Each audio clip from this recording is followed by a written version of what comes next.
This is Retro Sports Radio. Visit RetroSeasons.com for more sports history. The Pittsburgh Pirates faced the New York Mets for a Monday night game at Shea Stadium on June 26, 1967. The Pirates were an above-average team, coming off back-to-back 90-win seasons in 1965 and 66, led by manager Harry Walker. The Mets, on the other hand, were still terrible, although their 66 and 95 record in 1966 was the first time in team history that they didn't lose more than 109 games. This audio recording is from the New York radio broadcast featuring announcers Bob Murphy, Ralph Kiner, and Lindsey Nelson. Has moved into the top 10 of the National League in batting. Matty Alou hitting .326. He won the batting championship last year. His teammate, Roberto Clemente, who owns 3 National League bat titles, is leading the league. A bunt down the first baseline for a base hit. The first pitch of the night, a drag bunt by Matty Alou, and he's on for a base hit.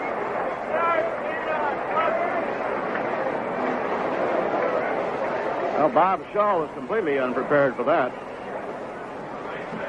A shocking start as Matty Alou, what a magician he is at handling that bat. Sensational bunter. He bunted that ball so beautifully, Shaw never got off the mound. Trainpool went for the ball. First base was wide open. They had no chance to get him. A bunt single by Matty Alou, and it brings up Maury Wills.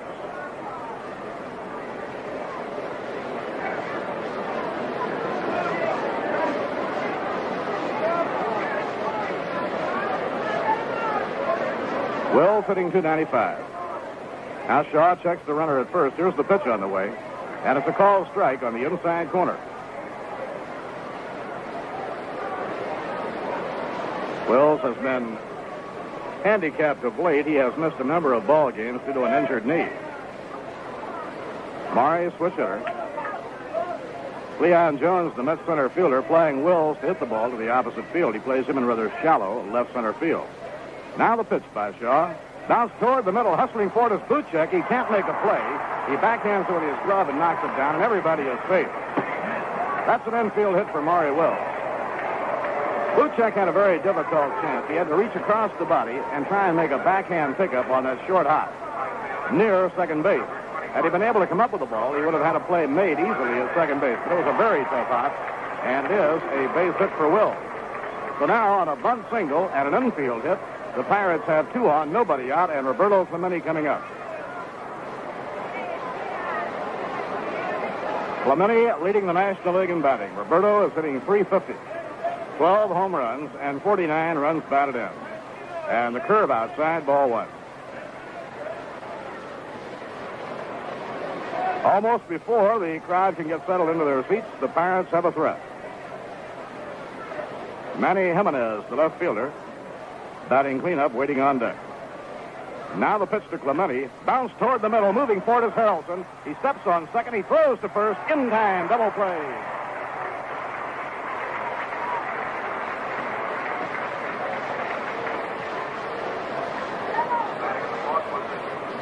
Roberto Clemente hitting into a double play engineered by Bud Harrelson.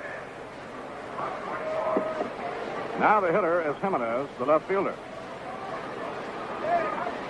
He has recently been recalled from Columbus of the International League, where he was hitting .338 with 7 home runs. Willie Stargell, the Pirates' regular left fielder, and the Pirates' ace left-hand pitcher, Bob Beal, both flew back to Pittsburgh this evening. Beal's elbow has been bothering him. Stargell has a bad shoulder right now. Both are expected to rejoin the Pirates in Chicago on Wednesday. It is taken high, 1 ball and no strikes. Jimenez 3 for 9 since joining the Pirate Ball Club, batting .333. To make room for Jimenez, outfielder George Spriggs was sent to Columbus. Now Bob Shaw out of his windup. Here's the pitch on the way, off the outside corner. 2 balls and no strikes.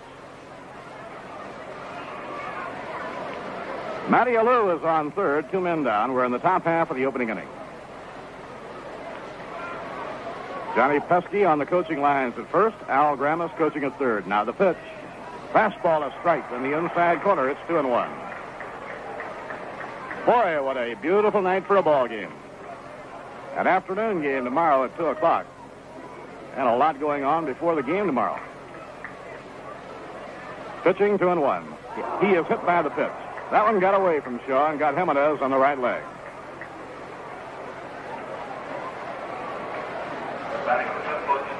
Now runners on first and third, 2 men down. The hitter is Don Clendenin, the first baseman.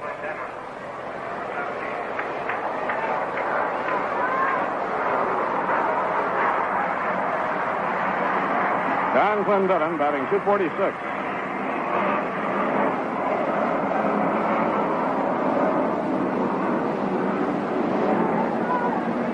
Clendenin, 6 home runs, 25 runs batted in. Tall, rangy right-hand batter, a swing and a miss, strike 1. Big Don hit .299 last year. Well, Mr. Leo DeRocher's Chicago Cubs won again today. They now have won 7 straight. At the moment, the Cubs are only 3.5 out of first place. Swing and a miss on a slider, and the count, strike 2.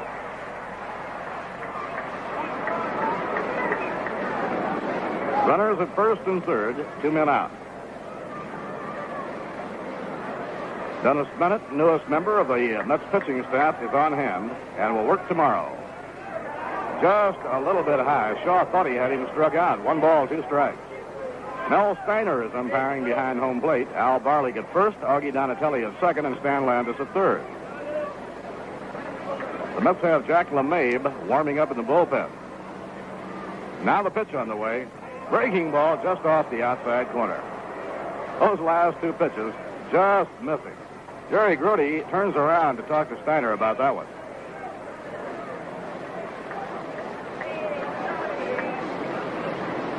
It is 2-2 on Don Clendenin. Matty Alou is on third and Manny Jimenez on first. Now Shaw looking in to get his sign from battery mate Jerry Grody. The infield astride to left. Now the pitch on the way, and the curve is popped up. On the right side of the diamond, Ed Kranepool in toward the mound is under it, and Eddie Hassett, the side is out. Bob Shaw pitching out of a jam in the opening inning. No runs, 2 hits, no errors, 2 left on. And the score in the middle of the first, the Pirates nothing, the New York Mets coming to bat. Now here's a word from Rheingold.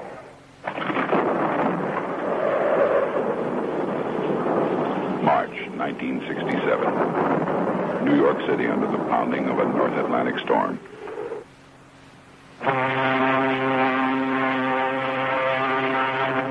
Off the coast, an 80,000-ton lady shouts for help. Then, through slashing sleet, comes the warm, welcome sound of a pilot boat. The harbor pilot comes aboard to give the little lady a hand. Put her slow ahead, please. The most dangerous time is to bring these ships into the harbor. You see, the pilot, the captain of the ship doesn't do this. This is the pilot's job. It's the pilot's job. It's not easy. Sometimes the view from the bridge can be pretty bleak. But if you're going to take charge in New York, you've got to be good. There are 302 beers trying to make it in New York City. But the only one that's made it to the top is the rich, dry lager, Rheingold. Rheingold. In this town, either you have it or you don't.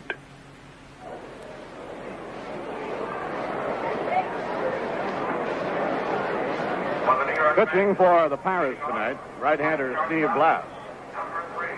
Steve is from Lakeville, Connecticut. 25-year-old right-hander. Stands 6'1", weighs 165. Last year with Pittsburgh, Blass won 11 and lost 7. This year he has won 2 and lost 2. He has a lifetime record against the New York Mets of no wins and 1 loss. Bud Harrelson batting left-handed, leading off against Blass. The young right-hander from Connecticut fires a fastball low. It's ball 1. Pittsburgh has Don Clendenin playing first, Bill Mazeroski at second, Gene Alley is at short, and Mario Wills in close against Bud Harrelson at third. Now Harrelson bluffs at a bunt, doesn't offer, and the pitch is low, ball 2. It's 2-0. In the Pirate outfield, Manny Jimenez in left. The center fielder is Matty Alou, and around in right field, Roberto Clemente. Jerry May behind the plate handling Steve Blass. Waiting on deck for New York, Cleon Jones. Pitching 2-0. Fastball in. A called strike. Gets 2-1. Joe Brown, the general manager of the Pittsburgh club, watching the ball game this evening here at Shea from his field box. Right now, he's talking baseball with his scout supervisor for the New England area, Bobby Whalen. Inside and low, 2-3-1. Bobby Whalen signed Steve Blass to his first pro baseball contract. So he is more than just slightly interested in the progress of Steve Blass.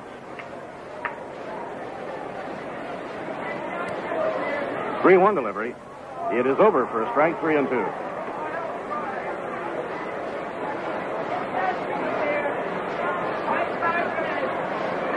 Three and two on the leadoff batter, Bud Harrelson. Bud hitting .241. Stands up toward the front of the batter's box, chokes up on the handle of the bat. And the pitch to him, a ground ball to shortstop. Gene Alley bobbles the ball, and Harrelson is on.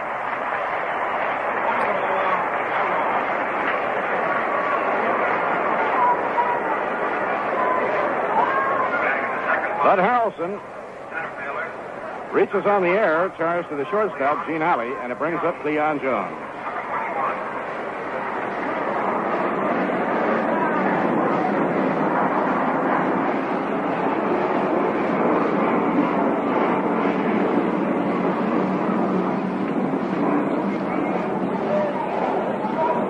Cleon was wielding a big bat in the series against the Atlanta Braves over the weekend.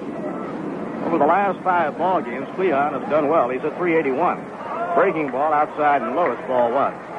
In his last 5 games, Cleon has gone 8 for 21, raising his average from 177 to .202.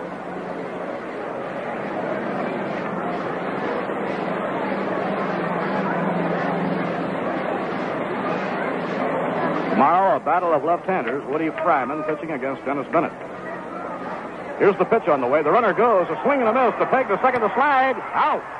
Harrelson on a hit for a slide is tagged out by Gene Alley.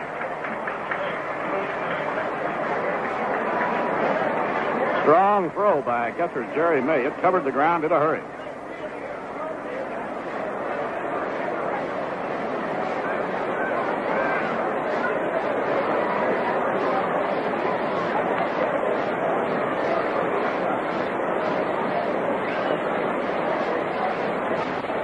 One ball, one strike on Cleon. Blass, the right-hander, winds and pitches. And a high pop-up into short right field. Calling for it is Mazeroski. And on the rim of the outfield grass, Maz makes the catch. By the way, the filming for the movie Odd Couple, which will take place here at Shea Stadium tomorrow, will run from 1:30 until 1:55. The ball game between the Mets and Pirates starts at 2 p.m.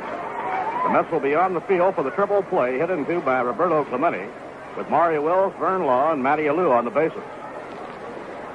The crew and equipment will begin to assemble at Shea about 11 tomorrow morning. Now the pitch. Low and outside, 1 ball and no strike. Ken Boyer hitting. Ken batting .222.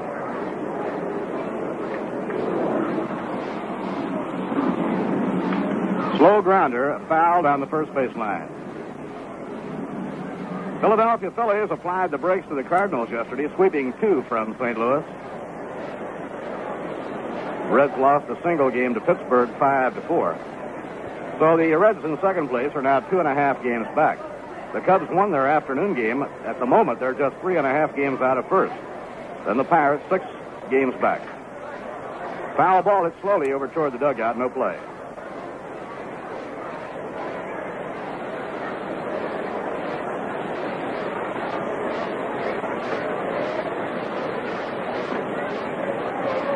In the afternoon game at Wrigley Field, the Cubs beat the Phillies 4-2, and the Cubs now have won 7 straight. The winning pitcher was left-hander Rich Nye. Cal Kuntz came on in the 6th inning, and Johnny Hartenstein in the 9th. The loser was Turk Farrell, who was given a start by manager Gene Mott. And Billy Williams and Ron Santo both hit home runs. Look out, foul ball back into the TV booth, no play.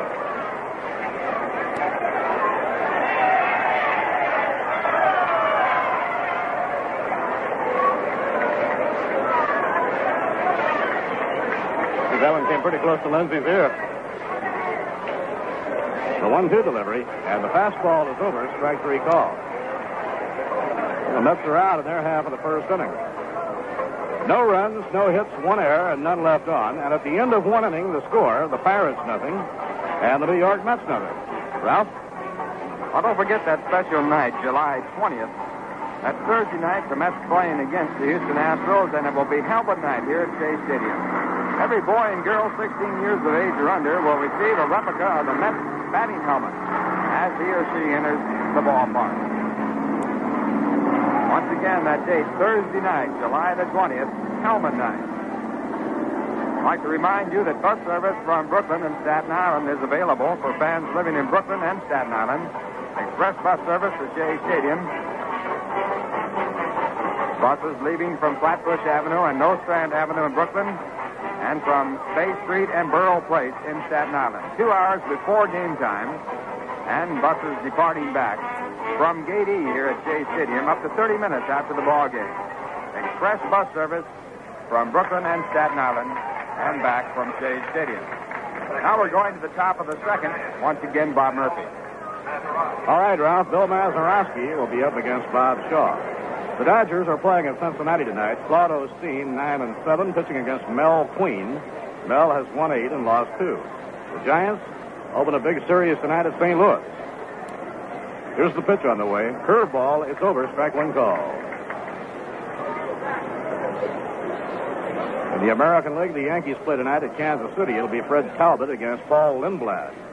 The White Sox play at Baltimore. Bruce Howard for the White Sox and Pete Rickard for the Orioles. Swing and a miss on a slider, and the count strike 2. The Red Sox are playing at Minnesota, and the Senators will be on the West Coast playing the Angels at Anaheim. The All-Star game will be played in Anaheim this year on the 11th of July, the home of the California Angels.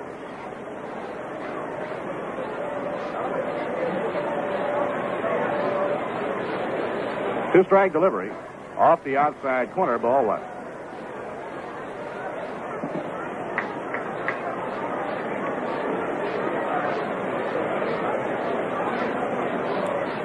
Bill Mazeroski batting at 283. Now the windup by Shaw. Here's the pitch. Off the outside corner, 2-2. I would imagine that when the votes have been tabulated for the All-Star team, Bill Mazeroski might very well be the All-Star second baseman again. The 2-2 delivery. A slow grounder going foul down the third baseline. Ron Hunt will draw considerable attention. Ron's batting average is up over 300. And he's been playing day in and day out for the Dodgers.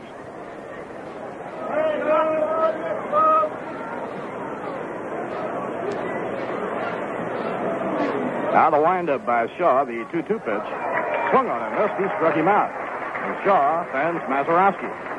That brings up the shortstop, Gene Alley. Alley, like Mazeroski, I'm sure, garnered a number of votes in the balloting for the All-Star game. Alley hitting .279, has 4 home runs and 24 runs batted in. He hit a surprising .299 last year. They play him a step to left in the outfield. The pitch on the way. He tries to bunt, but misses. Strike 1.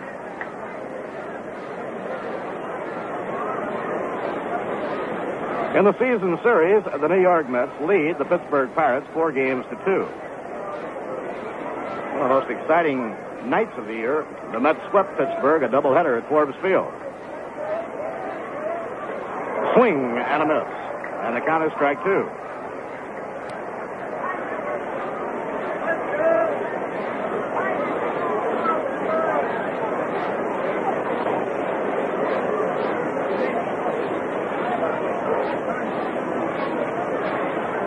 Now Shaw with a 2-strike count. Here's the pitch on the way. Over his head, he has to duck under it.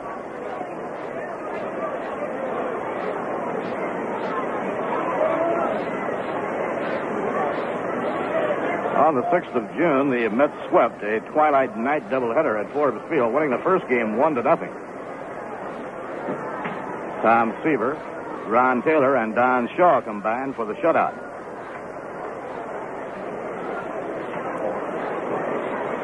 The Mets won the nightcap 3-2. Jack Hamilton was the winner in relief, and Elroy Pace was the loser in both games of that doubleheader. Dick Selma had pitched the first 6. Bill Dennehy won, and then Hamilton the last 3. Ground ball hit down to third. It comes up on a big hop for Boyer. The throw to Cranepool is in time, retiring Gene Alex. That one started out as a grass cutter and hit a little pebble or something out there and popped conveniently right up into the mitt of Kenny Boyer. Number 12. Now the batter is Jerry May. May hitting .313. He has won the number 1 backstopping job from the veteran Jim Pagliarone. And he takes a fastball on the inside corner for a call strike. Pirates carrying just 2 catchers. They sent Jesse Gonder to Columbus, and they acquired Al Luplo from the New York Mets. Now Shaw swings out of his windup. The pitch to May. A slow breaking ball just off the outside corner. 1 ball, 1 strike. Bob Shaw has a lifetime record against Pittsburgh of 6 wins and 8 losses.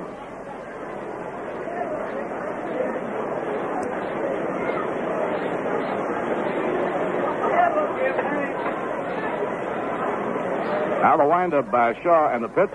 Fastball brushes him away from the plate. 2 balls and 1 strike to Jerry May, the number 8 hitter in the batting order. A day game tomorrow starting at 2 o'clock, and Dennis Bennett will start his first ball game for New York. His opponent will be southpaw Woody Fryman. Plan to come early and enjoy all the filming for the sequences for Odd Couple. A smash through the hole, a base hit to left field. Just beyond the reach of Ken Boyer. Third hit for the Pirates. It brings up the pitcher, Steve Blass. Steve has been up just 11 times this year, owns 1 base hit.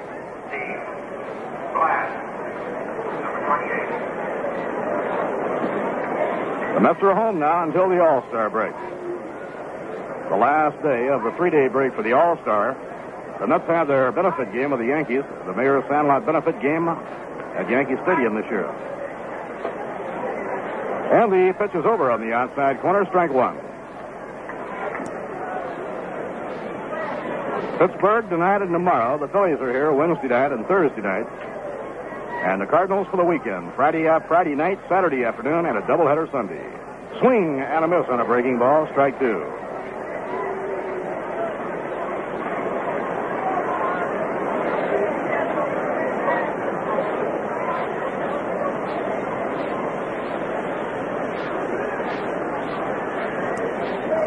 Now the 2-strike pitch by Shaw. A swing and a miss. He struck him out. He got him to go for a curve that was way out of the strike zone. No runs, 1 hit, no errors, and 1 left. And at the end of an inning and a half, the Mets nothing and the Pirates nothing.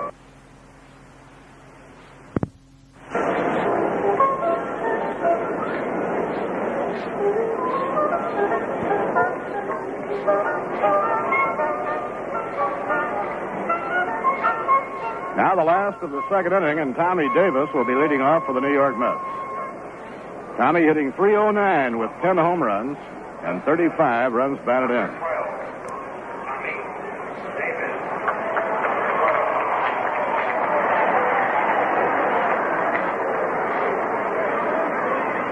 Steve Blass winds, and the pitch to Tommy fouled back toward the crowd. No play.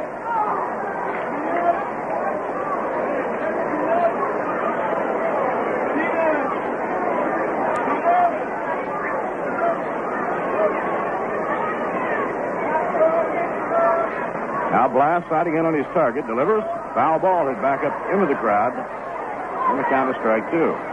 Blass has not been used a great deal this year by Harry Walker. Steve has started.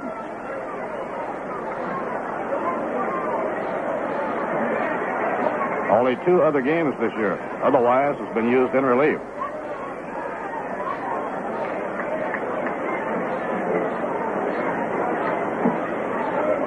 Blass has won 2, lost 2. From Lakeville, Connecticut, 25-year-old right-hander. He pitched more frequently last year and won 11, lost 7. Pretty good year.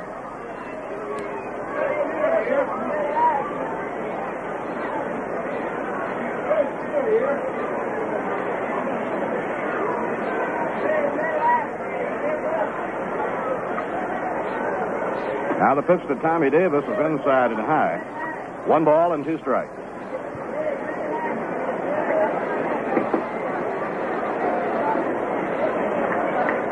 Eddie Cranepool will be hitting next, and then Ron Swoboda.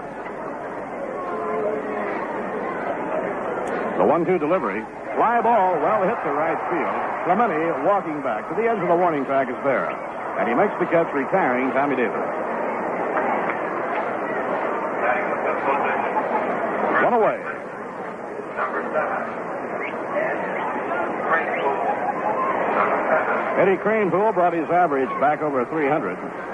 Now hitting .307.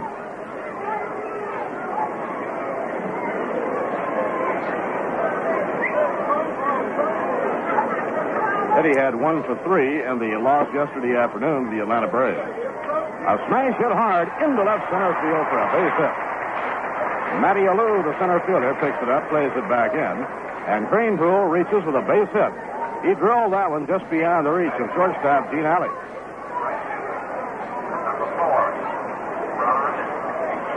So the Mets have their first hit of the game, and it brings up Ron Swoboda. Eddie Cranepool and Ron Swoboda are roommates on the road, inseparable friends. And in this ball game, they're hitting one behind the other in the batting order. Salty Parker calling Ron down between third and home for a powwow. Salty coaching at third, Yogi Berra coaching at first.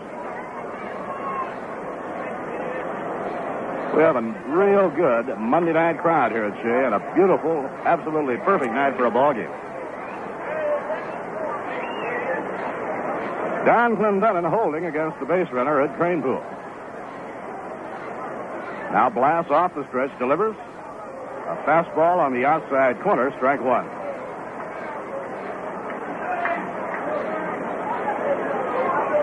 The Phillies are here Wednesday night and Thursday night, and the Cardinals Friday night. The Cardinal outfield batting over 300. Lou Brock, Kurt Flood, Roger Maris. Now the pitch on the way, and it's under the knees, 1 ball and 1 strike. In addition, Tim McCarver is having a big year behind the plate, and Orlando Cepeda a strong year at first. Julian Javier at second is hitting much better than anybody thought he would. Javier is still over 300. Cardinals have a team batting average of over 270. Ground ball bounced to second base. Mazeroski to Alley. They have one. Now back to first. Not in time. Ron beats the throw from Gene Alley.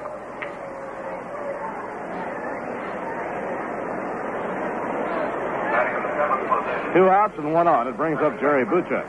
Number 1, Jerry Buchek. Jerry hitting at 230, and right here we pause for station identification. This is the New York Mets Baseball Network. Hi, neighbor. Wake up with the Chanticleer at 5:45 a.m. Farm paper goes to press at 12:15. Here on WGY, Schenectady. Bob Murphy with Ralph Kiner and Lindsey Nelson. And Jerry Buchek goes after a breaking ball, strike 1.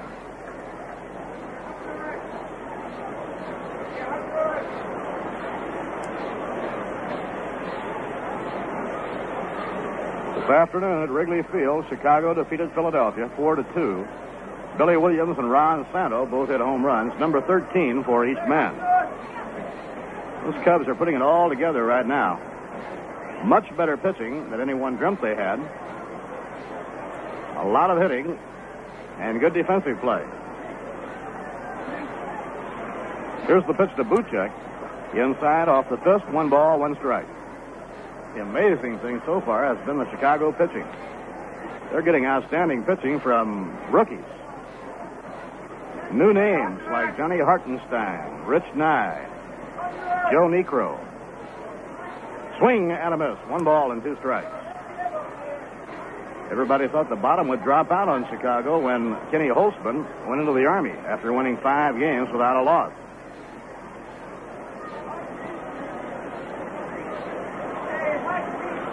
Ferguson Jenkins, the ace of the Cubs staff, has already won 9 ball games. Here's the 1-2 delivery. And the breaking ball is inside. The count is 2-2.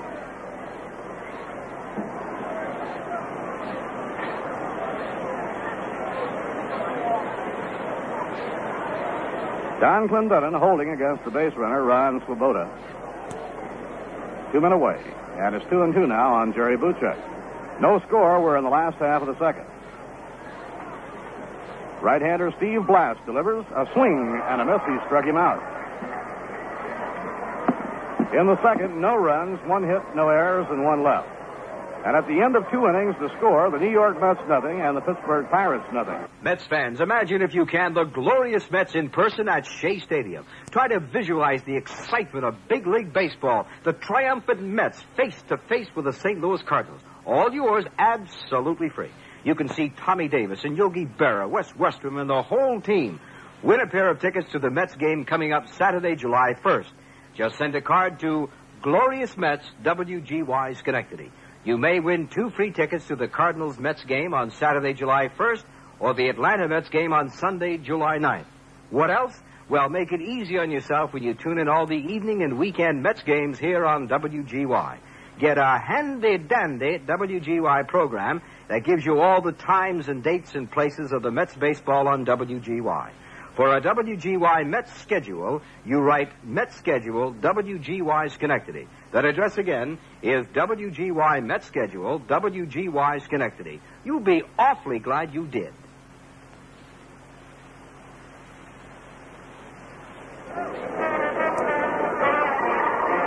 Third inning at Shea Stadium, Mets nothing and Pirates nothing.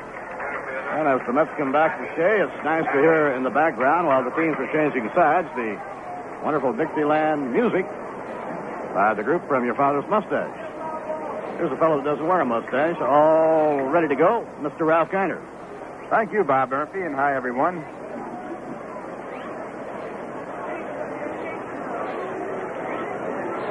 First man up for the Pittsburgh Pirates will be Matty Alou. Matty beat out a bunt his first time up in the very first pitch of the ball game by Bob Shaw. Now Bob is moving Eddie Kranepool in closer to home plate, about even with the bag, and also over towards second base.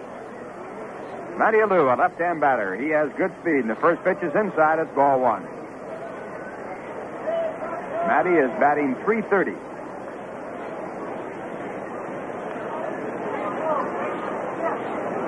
Ken Boyer at third base, also playing in very close. Pitch back to the plate. It's swung on line to center field. It's going to be a base hit. Might go through.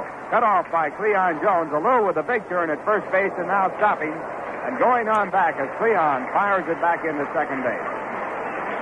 So Matty Alou, 2 for 2. And the lead batter on here in the top of the third. A scoreless ball game with Maury Wills coming up.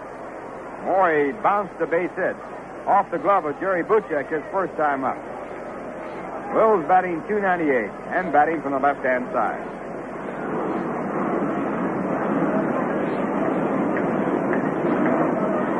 Wills has 2 home runs so far this year. One of them over the left field wall at Pittsburgh. The other was inside the park. Next pitch is outside. It's ball 1. Maury scoring out as though to bunt. Scoreless ball game. The Pirates have 4 base hits. The Mets have 1. Bob Shaw against Steve Blass. Alou off at first base. Shaw will throw to first base. Just a calling card throw. Just to let him know he's on the mound. Matty Alou has 6 stolen bases. This time the throw over to first base is a little bit harder, and Alou sort of falls back on his hands and knees toward the bag. Gets back in safely. Once again, he's off.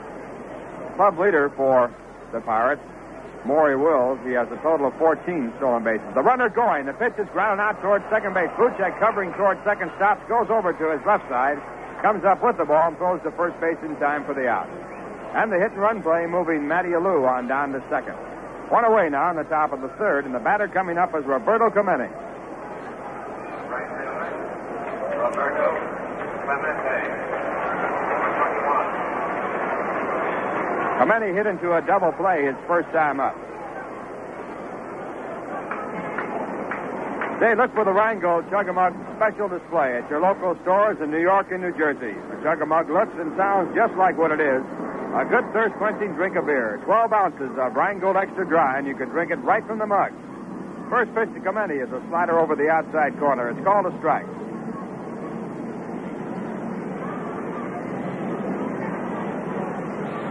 Clemente batting .348. 12 home runs, 49 runs batted in. Next pitch, a curve swung on and missed. Strike two. A perfect pitch by Bob Shaw, and Clemente fooled by it.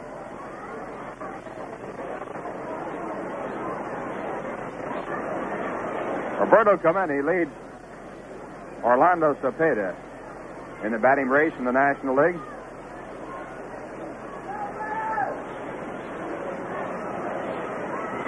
Right-hand batter deep in the batter's box. Bob Shaw to the plate. The ball wild on by the catcher, Jerry Grody. It bounces right back to him off the screen, but Matty Alou goes over to third base on the wild pitch. Fastball, it was way outside, and Jerry Grody couldn't get his glove on it. That puts a runner at third with one out. So far, no score in the ball game. And we'll check to see how manager Wes Western plays the infield. So far, the short and second baseman, shortstop and second baseman playing back. Ken Boyer at third, even with the bag, and Eddie Creampool also even with the bag for a play at the plate. 1-2 the count. Now Bob Shaw into the windup, and the pitch to Clemente. Change up hit down to second base, on through, into center field, a base hit. Alou scores from third base. The ball missed in the outfield and now picked up by Ron Swoboda. The throw as Clemente tries to go to second base is in time to Bud Harrelson for the out. And now Clemente arguing with, you got to tell you about the call. A rifle throw by Ron Swoboda, who backed up the play after Cleon Jones had bobbled the ball. So now the Pirates have the lead, 1-0. The Mets picked up their second out, and the batter stepping up, Manny Jimenez, a left fielder. Even though Buchek was back, that ball hit so hard he couldn't get to it as it went by him on the second base side. And now a swing at the first pitch by Jimenez, strike one. One batted in for Clemente, his 50th this year.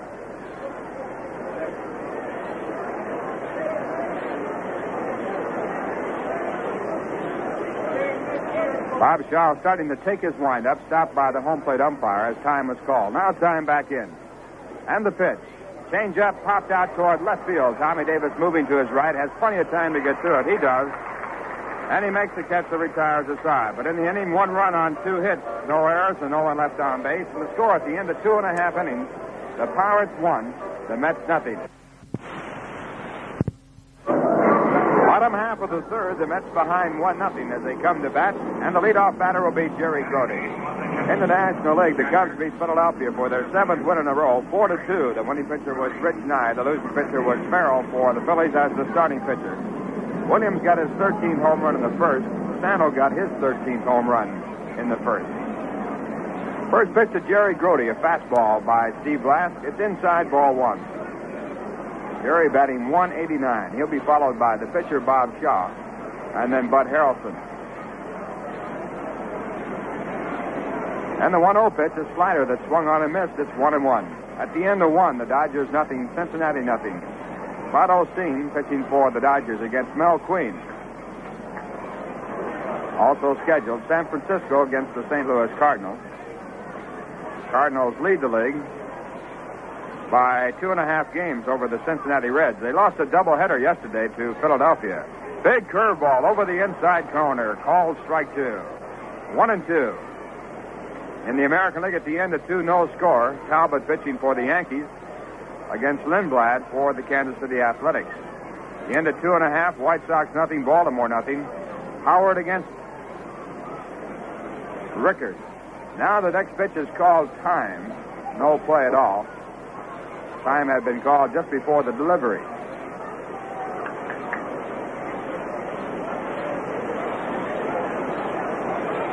Boston and Minnesota scheduled. Washington and California scheduled. Now time is in. The 1-2 pitch grounded foul. Ball bouncing off to the left side, and the count remains at 1-2 strikes. Jerry Grody has 2 home runs this year. He has driven in 8. His biggest day coming against Atlanta when he had a 4-for-5 day.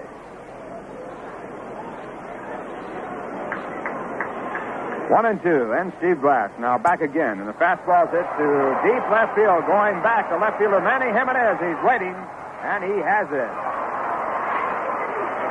Manny Jimenez in left field going all the way back, a step in front of the fence to make the catch of the long fly ball. First out against the Mets here in the bottom half of the third. They trail 1-0 with Bob Shaw coming up. Bob has had one hit in 17 times up. Batting in the ninth position. Pitcher, number 26. Bob. Mets have had one base hit in the ballgame. Eddie Crane pulls single to center field his first time up.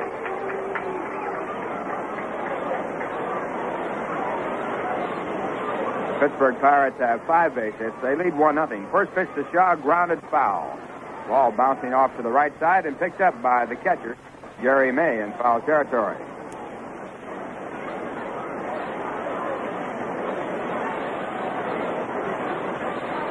The New York Mets against the fourth place Pittsburgh Pirates. Pirates are 6 games out of first. And at 1 strike, the pitch to Shaw swung on a miss. Strike 2.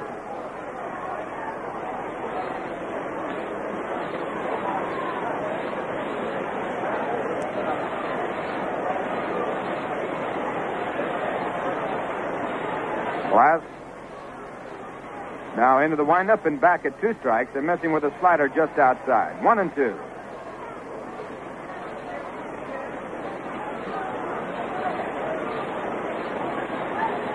Steve Blass won his first ball game against the Dodgers. Now the 1-2 pitch. Again the slider and again outside, this time down low. 2 balls and 2 strikes.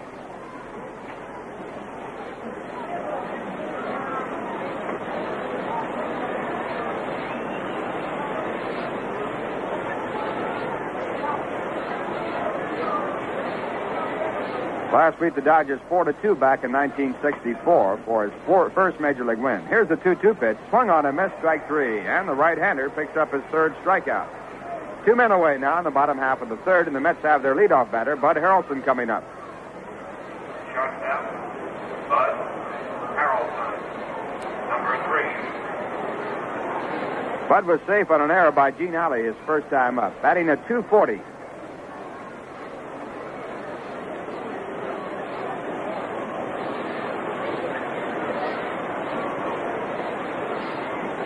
And the first pitch to Harrelson, batting left-handed, is swung on and fouled down in the dirt. Strike 1.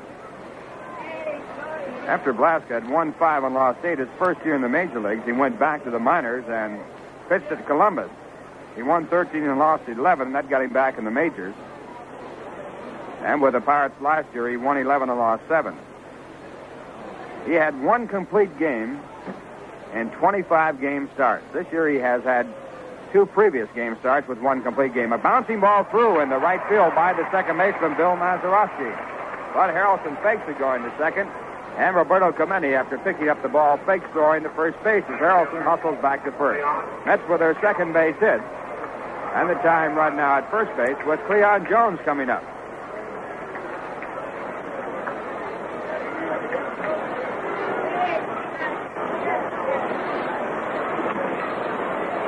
Cleon popped to second base his first time up. He's batting at .201.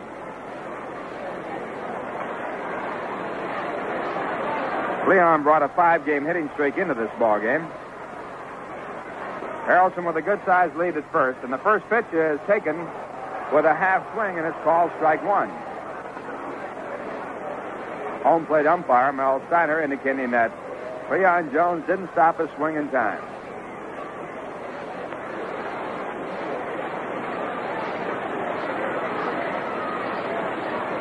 Over the last 5 ball games in which Cleon has had a hitting streak, he has gone 8 for 21 to raise his average from 177 to 201. Steve Blass with a pitch back to the plate. It swung on and fouled off the end of the bat. Back of home plate on the ground, and the count goes to strike 2.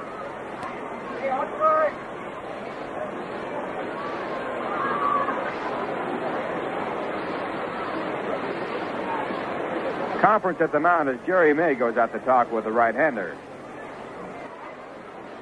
Jerry has taken over the complete catching duties for the Pittsburgh Pirates. He has always been known as a fine catcher, but they didn't find out until this year that he was a good hitter. He's batting .313.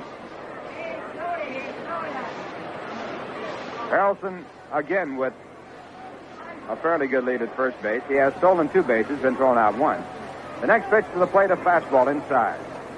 Cleon Jones taking. The count goes to 1-2 with 2 men out here in the bottom half of the third.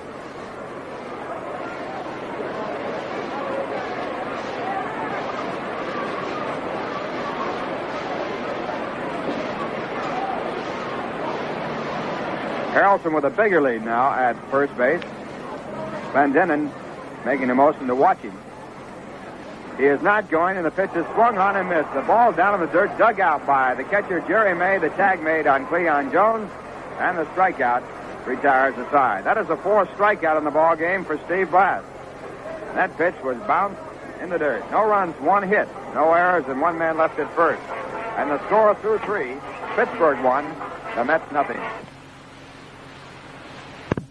Now the first pitch to Don Clendenin as we start the top of the 4th inning. Pittsburgh in front 1-0, and the pitch is low, a ball.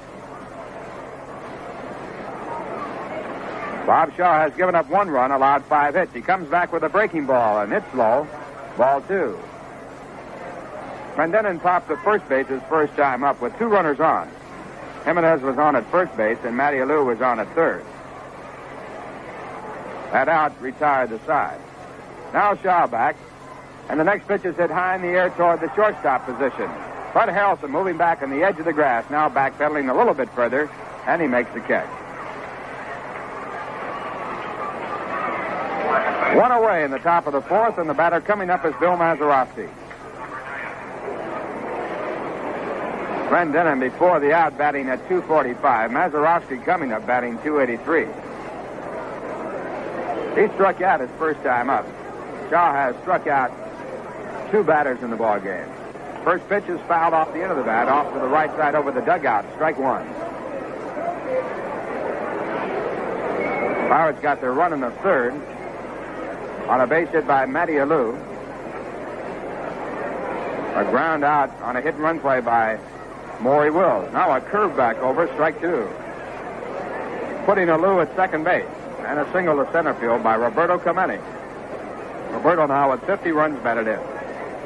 He was thrown out after the ball was bobbled by Cleon Jones when Ron Swoboda picked it up and threw to second base as Clemente tried to get on down there. Now the 2-strike pitch, high and tight. Mazeroski backs away and the count 1-2.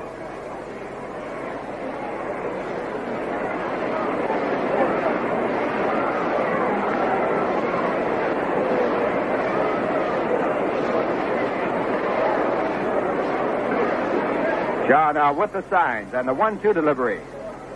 It is fouled away. So once again, the count at 1 ball and 2 strikes.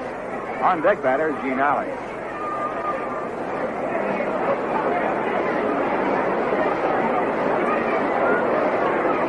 And at 1-2, the pitch, a breaking ball, and Mazeroski started the swing, held off in time, the ball breaking way outside. 2 balls, 2 strikes.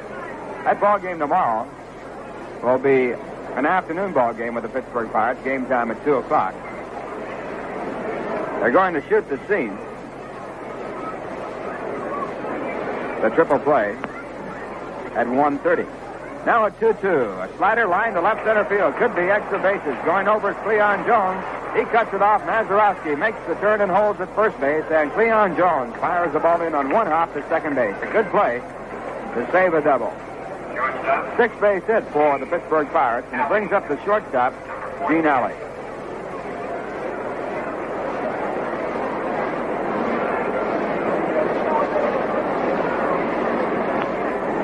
Gene grounded down to third base his first time up. Ball took a bad hop, and Ken Boyer had to make a good play on it. Alley batting .279, a right-hand batter. And the first pitch is hit hard down the short. A good shot at 2. The throw over to second in time on the first base of double play. Bud Harrelson to Jerry Buchek and on to Ed Trainpool, a double play to retire the side. That is double play number 52 for the New York Mets this year. No runs, 1 hit, no errors, and no one left on base, and the score through 3.5 innings. Pittsburgh 1, Mets nothing. Let Armory Garage Central at Colvin in Albany put your family on the road vacation bound in a top-quality tested used car. If you've been putting off that family trip because you're worried about the safety of your present car, drive into Armory Garage's used car lot and leave your worries behind. At Armory, you'll find hundreds of top-condition used cars, one just right for your family. Choose from sedans, hardtops, and wagons, road-tested and ready to go. Sales manager Art Neat will give you the green light on a payment plan tailor-made just for your vacation budget. He'll arrange for you to buy, sign, and pay at Armory, where the first payment won't be due until August. So get out those travel folders and road maps and make your first vacation stop Armory Garage, Central at Colvin, Albany. And then head for your favorite vacation spot, trouble-free in a top-quality used car from Armory. Happy vacation.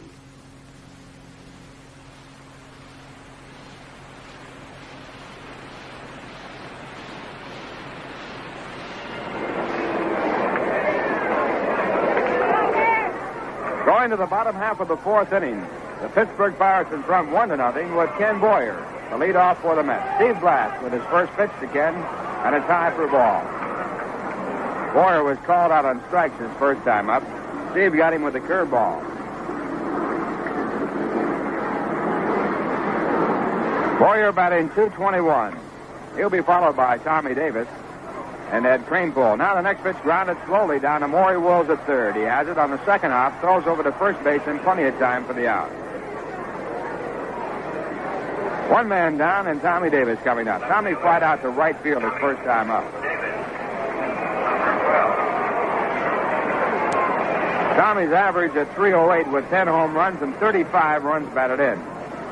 He leads the club in both of those departments. He also leads the club in runs scored with 30, base hits with 73. And the first pitch is swung on and missed, strike one. Tommy has played in 63 ball games. Mets have had 64 ball games to this one in the 1967 season.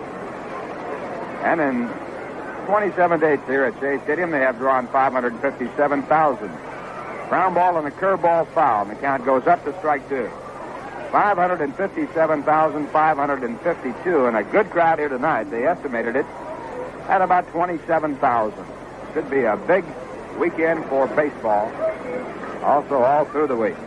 St. Louis Cardinals come in for the weekend, and after the Pirates tomorrow, the Philadelphia Phillies Wednesday night and Thursday night. Friday night, St. Louis. Saturday afternoon, the Cardinals, and Sunday, a doubleheader. Now a fastball under the chin of Tommy Davis. He moves away, and it's 1-2.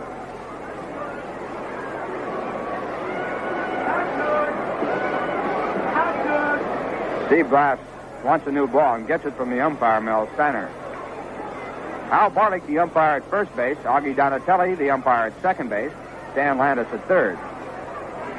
And at 1-2, the pitch to Tommy is fouled off the hands into the lower stands down the right field line. Count remains at 1 ball and 2 strikes. Steve had that fastball by Tommy. Pittsburgh Pirates, 1 run and 6 hits. The Mets have no runs and 2. 1 man out, bottom half of the 4th. Now once again, Steve wants a new ball. Steiner looks at the one he threw in, checks it out, and keeps it. Some pitchers like certain balls. Sometimes they don't feel right. A curveball drilled to left field. Coming over into the corner is Manny Jimenez. He goes right into the corner and makes the catch about a stride from the wall. Right down the left field line, 340 feet away. So Tommy out on a deep drive for the second out here in the bottom half of the 4th, and that brings up Eddie Kranepool.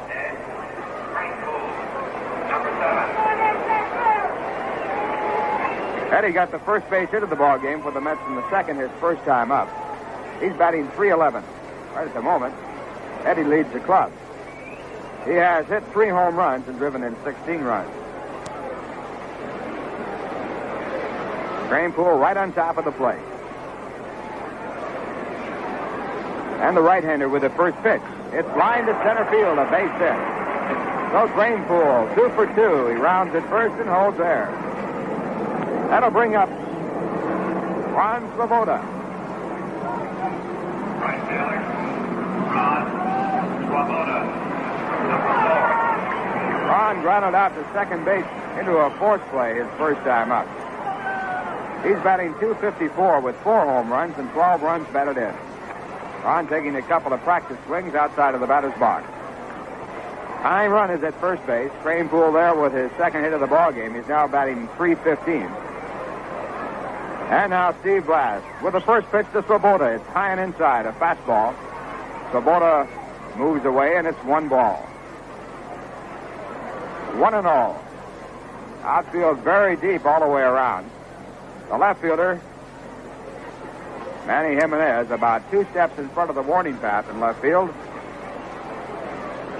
Matty Alou deep in center. Clemente deep in right. Now Blass back, and the slider's hit down to second base. Mazeroski has it, goes to first base for the out, and that retires the side. No runs, 1 hit, no errors, and a man left at first. And the score through 4. Pittsburgh 1, the Mets nothing. Number 12. Jerry May, the Pittsburgh catcher, batting 8th in the order, will be leading off against Bob Shaw in the 5th inning. Jerry singled to left his previous time at bat. May hitting .319. Ground ball hit toward the hole, cut off by Ken Boyer. Now Ken straightens up, throws to first in time for the out. The Pirate pitcher, Steve Blass, comes up for his second time at bat. His previous time up, he was struck out. And while we wait for Steve Blass, we pause for station identification. This is the New York Mets Baseball Network.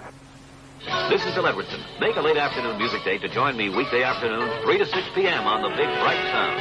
Here on WGY, Schenectady. Now swinging a miss by Steve Blass, strike 1. Pittsburgh, 1 run, 6 hits, 1 error. New York, no runs, 3 hits, no errors. Shaw wasting little time, delivers. And he had badly fooled him with a breaking ball off the outside corner. He swung at it, strike 2.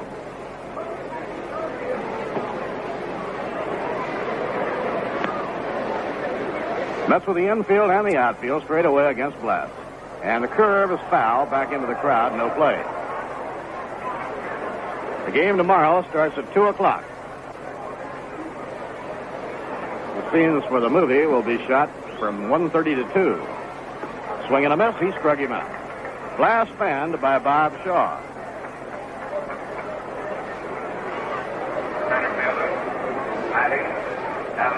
Third strikeout by Bob Shaw. It brings up the leadoff batter, Matty Alou. Matty now has raised his batting average to .333.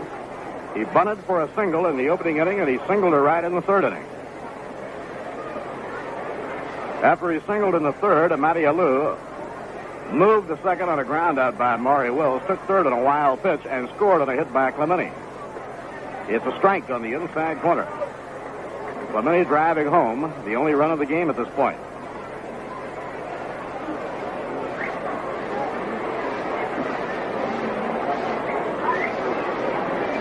Now Shaw picks up his sign from Jerry Grody. Here's the pitch to Matty Alou. It is in the dirt, goes all the way to the backstop. No harm done, nobody on. 1 ball, 1 strike.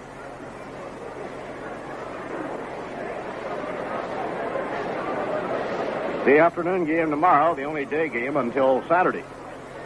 Saturday, a ladies' day game between the Mets and the Cardinals. A 1-1 pitch, swung on and foul tipped. 1 ball, 2 strikes to Matty Alou.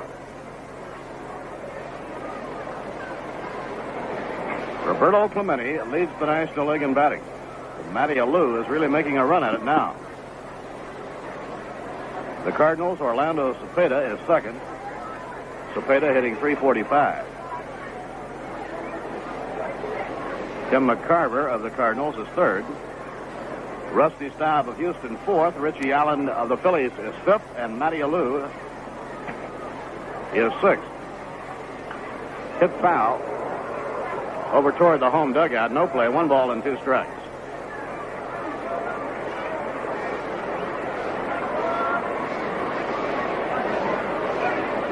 Matty Alou was quite a story in winning the batting title for the Pirates last year. He raised his average over 100 points from the previous year. The 1-2 pitch. A change-up hit on the ground down to first. Crane pulled up with it. Steps on the bag and the side is out. And Bob Shaw gets the Pirates in order. No runs, no hits, no errors, none left. We've come halfway. At the end of 4.5, Pittsburgh 1, New York nothing.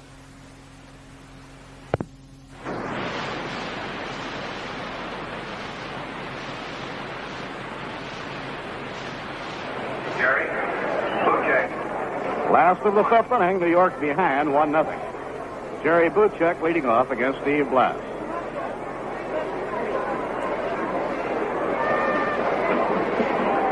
Jerry was struck out his first time up. And the pitch by Blass, low and outside, ball 1. Jerry's average, 229. 7 home runs, 17 runs batted in.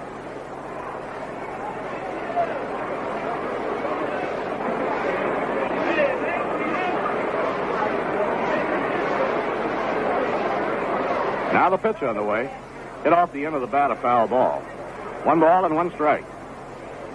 Mets have a lot of excitement coming up around here between now and the All-Star break. 5 of the top National League clubs visiting Shea Stadium. Phillies here Wednesday and Thursday night. The Cardinals Friday night, Saturday afternoon, doubleheader Sunday. Then Willie Mays and the Giants come into New York over July 4th for a game on the night of the 3rd, the afternoon of the 4th, and the night of the 5th.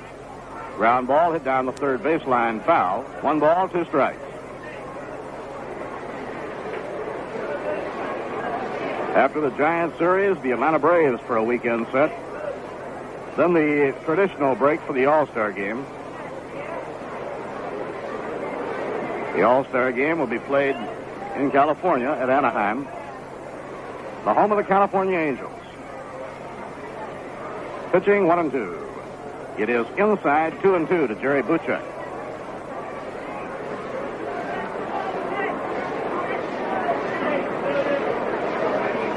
The All-Star game is on July 11th. And on July 12th at Yankee Stadium, the Mayor's Trophy game between the Mets and the Yankees. All the proceeds going to the Mayor's Sandlot Baseball program. 2-2 pitch. Low and outside, and the string is out. 3-2 on Jerry Buchek. Jerry, a native of St. Louis, Missouri.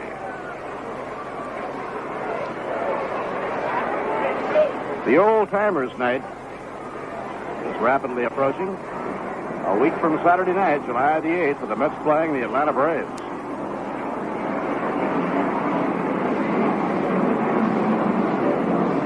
He held up on the swing, and the slider broke outside, ball 4.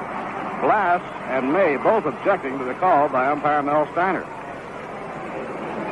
Catcher, Jerry, Brody, number 15. That is the first walk surrendered by Steve Blass. Now Jerry Grody checks with Salty Parker to see how manager Wes Western wants to play this. The pitcher will be hitting next.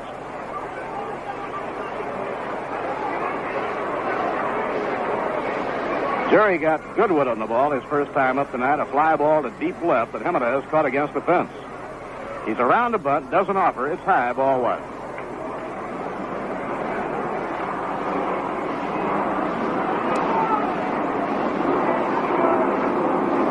Willie Stargell and Bob Veal came into New York, but this evening returned to Pittsburgh for examinations. Stargell with a bad shoulder, and Veal's elbow has been bothering him. Here's the pitch on the way. A swing and a miss as he took the bunt play off. 1 ball and 1 strike.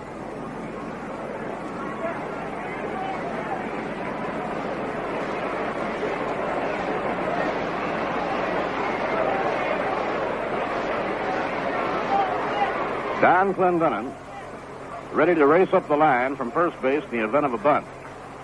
Maury Will shortened up at third against Jerry Grody. Now Blass delivers inside with a curveball. 2 balls and a strike to Jerry Grody. Now Jerry May wants a chat with his pitcher, Steve Blass.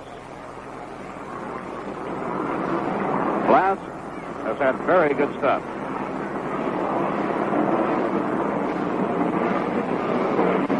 He's a hard thrower. Good live fastball. Throws a hard slider and a pretty good-looking curveball. Now Blass, glove on the knee, looking in for his sign. The 2-1 pitch. It is popped high in the air on the left side of the infield.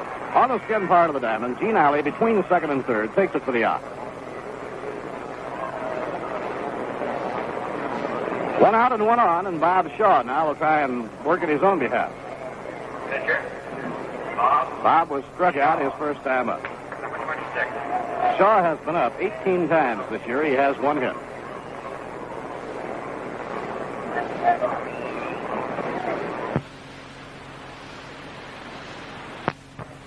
Barry Wills walking over from third for a word here as the Pirates anticipate a sacrifice bunt. Jerry Buchek is on first base, 1 out. New York behind, 1-0. Now they move in looking for the bunt. Here's the pitch. Full swing and a squibbler going foul down the first base line.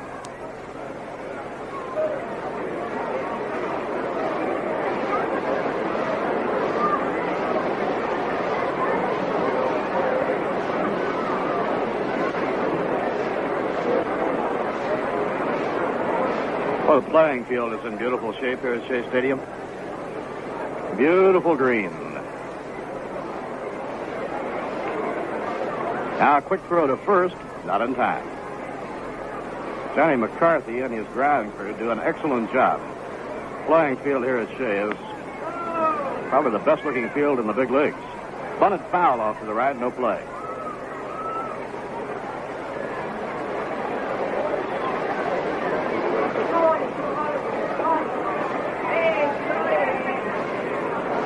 Now Blass with a 2-strike count on Bob Shaw. Bud Harrelson is the on-deck batter. Blass so far has allowed just 3 hits. Eddie Kranepool has 2 of the 3, both singles. Bud Harrelson has the other, a single to right in the 3rd inning. The Mets have had 2 well-hit drives that have been caught. One by Tommy Davis, the other by Jerry Grody. And the breaking ball is outside, 1 ball and 2 strikes.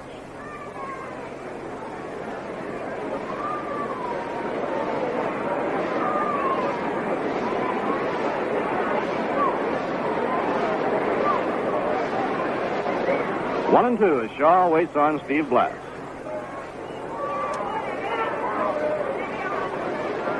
The Lakeville, Connecticut right-hander delivers. A bouncing ball hit toward the middle, grabbed by Mazeroski. He flips to Alley for 1. On to Clendenin, double play.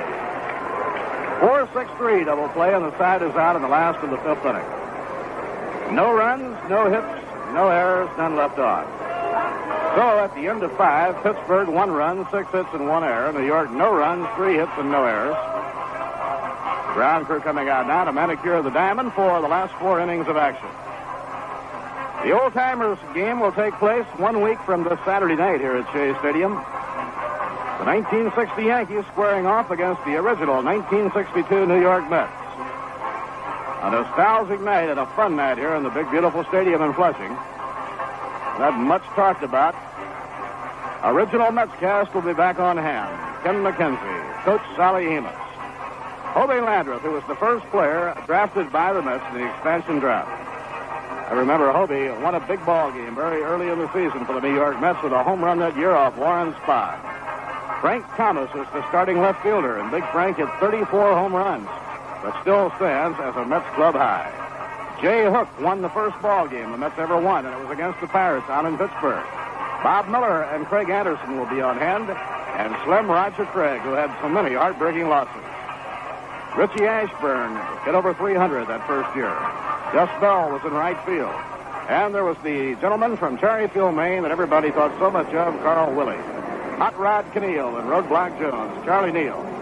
The Yankees will have such as old reliable Tommy Henry, Whitey Ford, greatest left-hander of them all for the New York Yankees, Bobby Shantz, Bob Cerv, Charlie Kelleher, Joe Page, Eddie Lopat, Bobby Richardson, Art Ditmar, and Joe McDougall.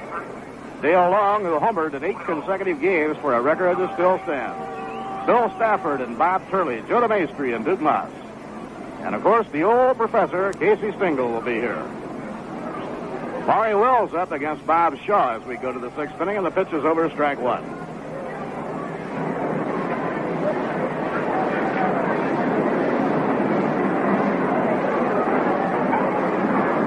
Wills has an infield hit and has grounded out second to first, 1 for 2. Maury hitting .297. His knee has been bothering him quite a bit lately. He was hit on that knee by a pitch thrown by Ray Sadecki.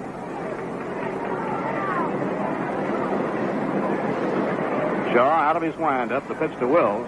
Fastball, a strike on the inside corner, a good pitch. Wills hitting close to the plate, jumped back thinking it was going to be more inside.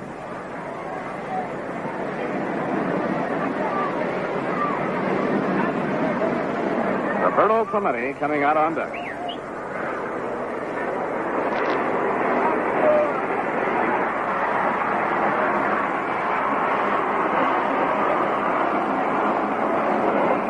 Now the pitch on the way. Breaking ball in the dirt in front of the plate. 1 ball, 2 strikes to Maury Wills.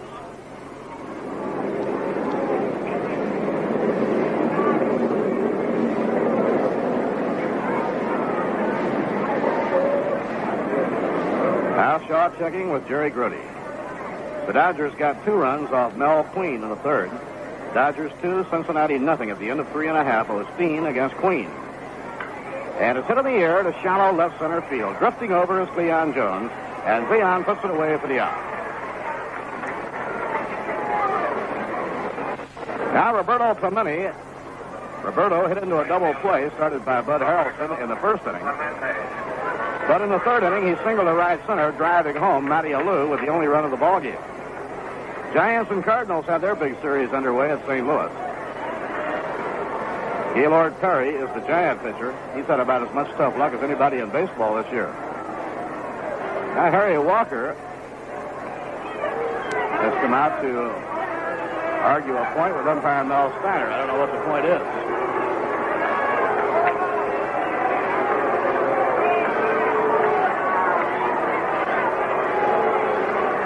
Up to this point, it is not really an argument. It is merely an explanation on the part of Mel Steiner in regards to whatever Harry Walker is saying.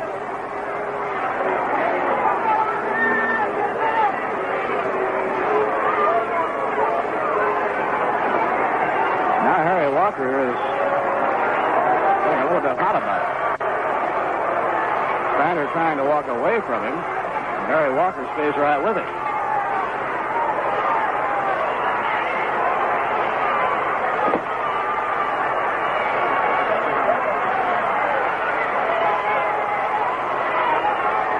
Argument starts to break up, and Harry Walker heads back to the dugout.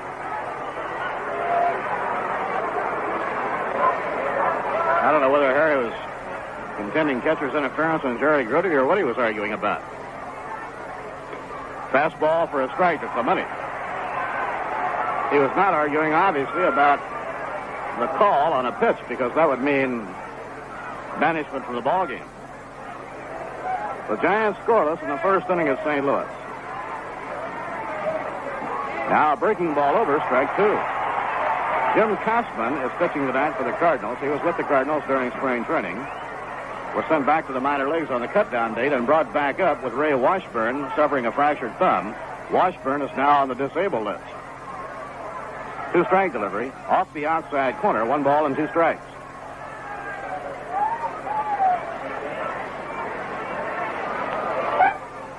Might very well have been 2 that Harry Walker was talking to Mel Steiner about the possibility of Bob Shaw throwing a spitter.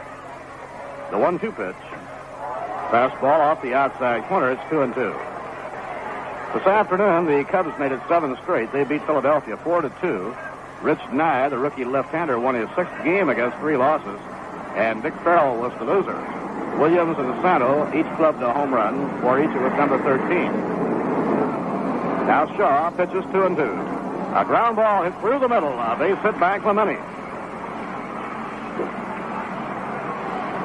Clemente is now 2 for 3, and it brings up Manny Jimenez, the left fielder. Yankees nothing, Kansas City nothing at the end of 5. Fred Talbot against Paul Lindblad. White Sox nothing, the Orioles nothing after 4.5. Bruce Howard pitching against Pete Rickard. The Red Sox-Minnesota game not yet underway. Swing and a miss, strike 1. And later tonight, the Senators and the Angels play at Anaheim. Right here, we're in the sixth inning, 1 out and 1 on. Pittsburgh in front, 1-0. Eddie Cranepool now holding against Roberto Clemente. Here's the pitch on the way. Inside and low, 1 ball, 1 strike.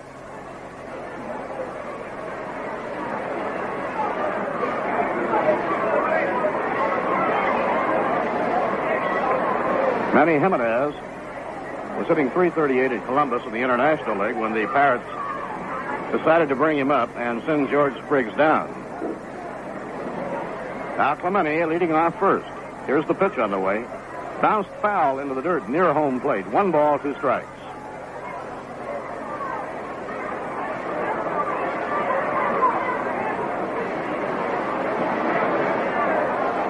Pittsburgh, 1 run, 7 hits. New York, no runs, 3 hits. When the Mets were in Pittsburgh on their last road trip, there were 3 well-pitched ball games in the series.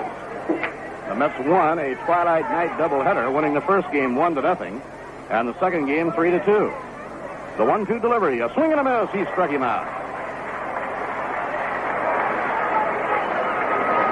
Strikeout number 4 by Bob Shaw. It brings up Don Clendenin. First baseman Don Clendenin has popped to first and popped to short, nothing for 2.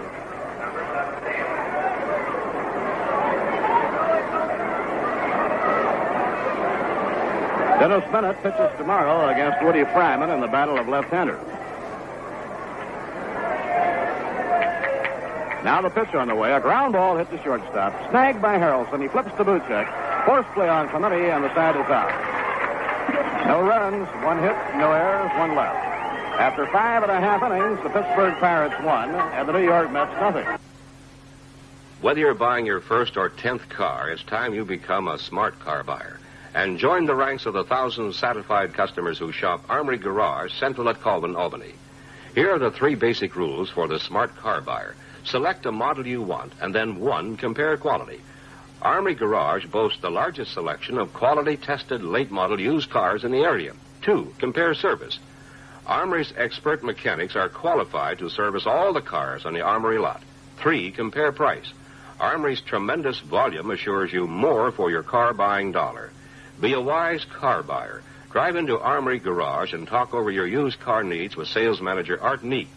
Let him introduce you to Armory's easy terms. You can buy, sign, and pay at Armory, home of 101 time payment plans. Your credit is wealth at Armory. Follow the wise car buyer to Armory Garage, Central at Colvin, Albany.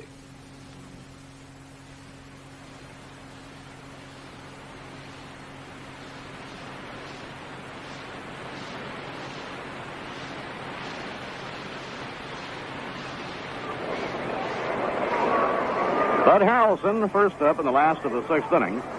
Bud has reached safely on an error charged to Gene Alley and singled to right field for one of the 3 hits given up by Steve Blass. So New York will have Bud Harrelson, Cleon Jones, and Ken Boyer hitting in the last half of the 6th inning.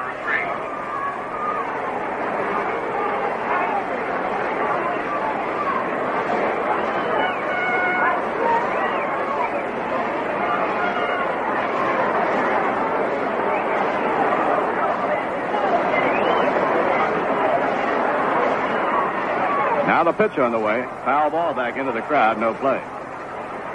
And the Mets were last in Pittsburgh after winning the twilight night doubleheader. The following night, they were shut out by right-hander Tommy Sisk. Jack Fisher pitching well in a losing ball game. Bud Harrelson waits, and the pitch by Blass, a curve up high. That failed to act up for him. 1 ball and 1 strike. Bud had a notion about bunting that ball, and Maury Wills came in on the run.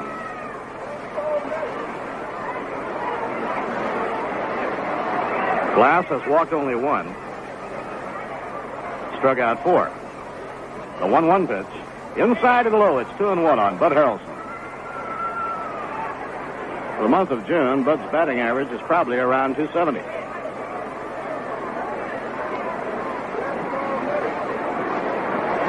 Center fielder Matty Alou playing Harrelson to hit to the opposite field as he plays him over toward left center. And a swing and a miss on a fastball. It's 2-2. Roberto Clemente drove home Matty Alou in the 3rd with the only run of the game. Now we're in the last of the 6th inning.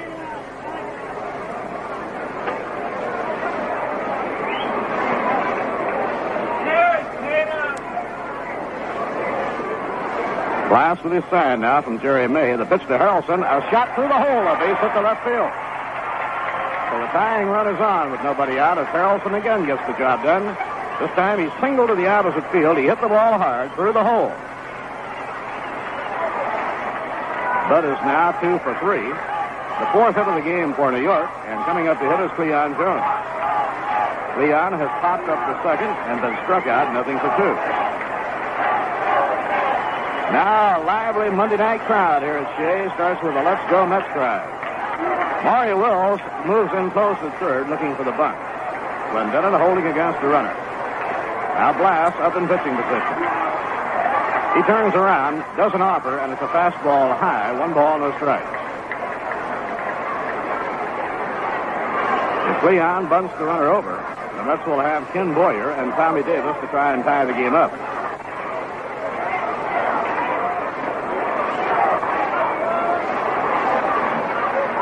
Outfield playing rather deep and around toward left. Again, Pittsburgh anticipates the bunt. He squares around, does an offer, and it's high, ball 2. 2 balls and no strikes. Now Jerry May trots back to the mound with the ball.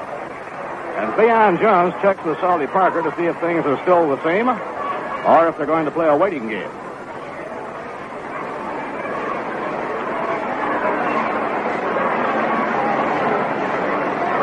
Two balls and no strikes.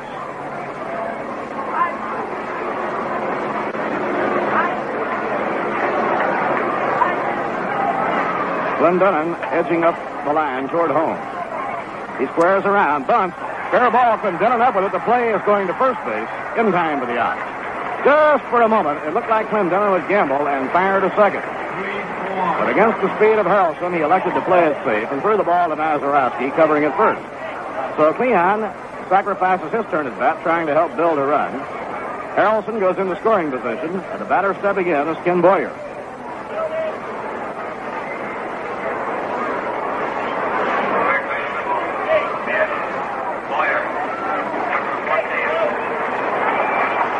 Ken Boyer has been called out on strikes and grounded out third to first, 0 for 2.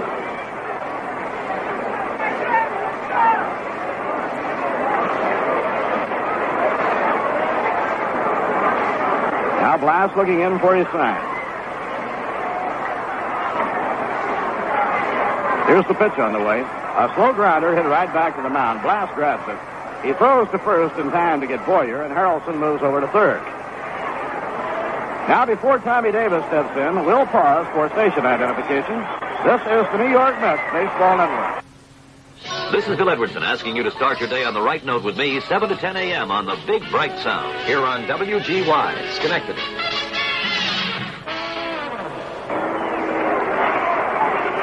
Bob Murphy with Lindsey Nelson and Ralph Kiner from Shea Stadium, where the Mets now have Bud Harrelson on third, 2 men down, and Tommy Davis coming up. Tommy has flied to right and flied to deep left field. His drive to left was caught right up against the left field wall by Manny Jimenez.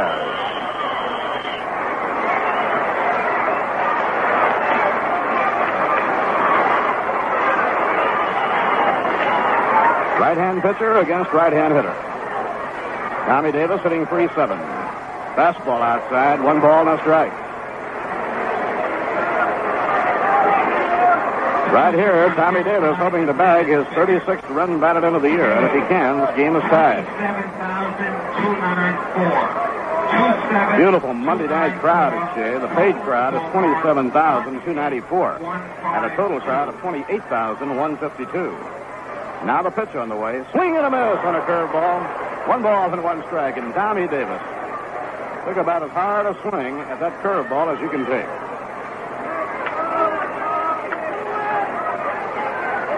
Eddie Cranepool kneeling on deck. Pittsburgh 1, New York 0. Last of the 6th inning.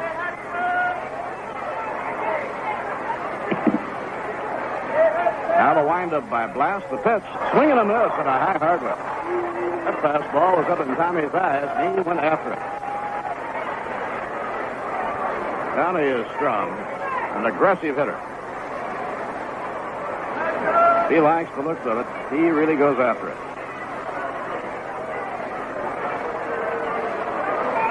Now 1 ball, 2 strikes to Tommy Davis. Steve Blass, 25-year-old right-hander from Lakeville, Connecticut, has had good stuff. Now the 1-2 pitch. A swing and a miss. He struck him out. And Blass fans a tough hitter, Tommy Davis.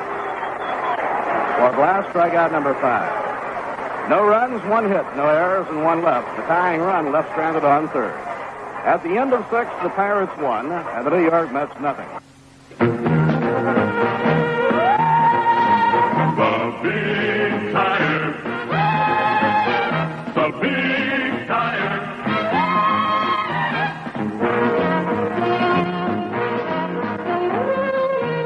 The Big Tire, the Gulf Deluxe Crown. Big Tire.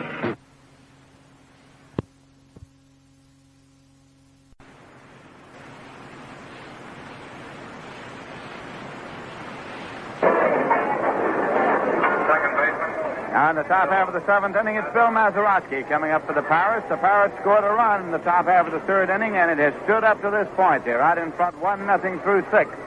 For the Pirates, 1 run on 7 hits and 1 error. The Mets, no runs, 4 hits, no errors. Bob Shaw has pitched to the right-hand batter, and it's swung on, hit deep to left center field. Way back, going, gone. A home run for Bill Mazeroski. His 4th of this season. It leads off here in the 7th and puts the Pirates out in front by a score of 2-0.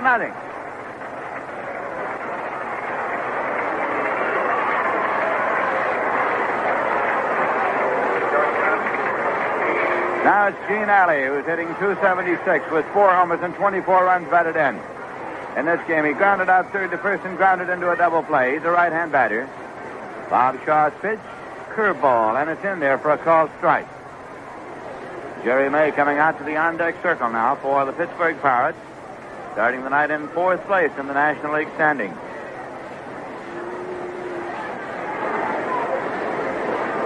And the pitch breaks low for a ball. It's 1-1. Now Don Shaw gets up to throw in the Met bullpen. Tonight's baseball quiz, 2 pitchers share the American League mark for the lowest number of strikeouts to lead the league. Can you identify them? Here's a 1-1 pitch, and it's outside for a ball, 2-1. Nobody on, nobody out for the Pirates in the 7th with 1 run in. On the home run by Mazeroski to make it Pirates 2, Mets nothing. Now swinging a foul ball off into the corner of the dugout of the Pirates and rebounding onto the playing field. Run down by umpire Stan Landis. Levels the count at 2-2.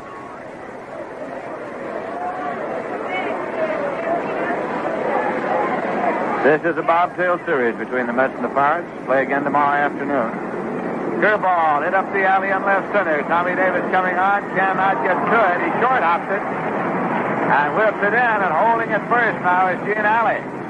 As Tommy Davis short hopped the ball on the move and took a quick look to see if he would get a call from the umpires. It has happened, but both Augie Donatelli and Stan Landis were indicating that the ball was in play. So the Pirates have a runner at first base, nobody out, and Jerry May's up. He's 1 for 2.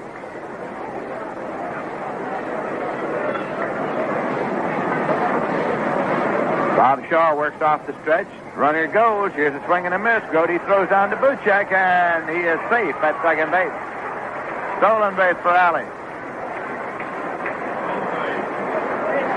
Number 3 for Gene Alley. Hit and run was on. Jerry May took a hefty cut and missed.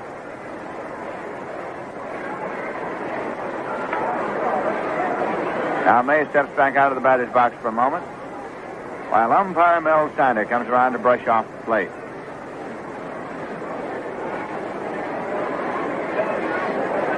Nobody out for the Pirates in the 7th. Bob Shaw delivers a swing and a high pop foul back into the seats and out of play. Jerry Grody gives it a run and now turns and goes back toward the plate.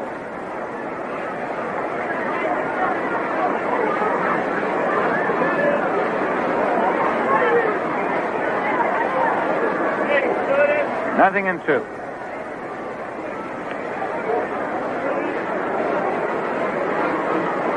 Shaw now checks. The pitch is swung on and hit one hop to Harrelson deep at short. His play is at first base in time. The runner holds. Alley on the bag at second base.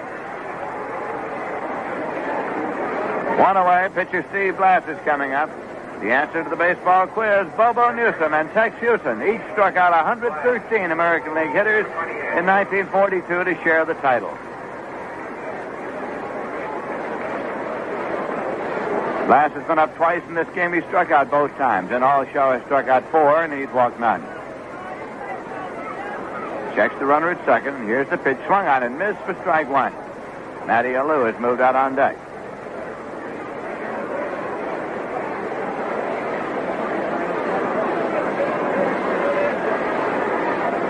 Again, Bob Shaw checks his runner, and here is the strike 1 delivery.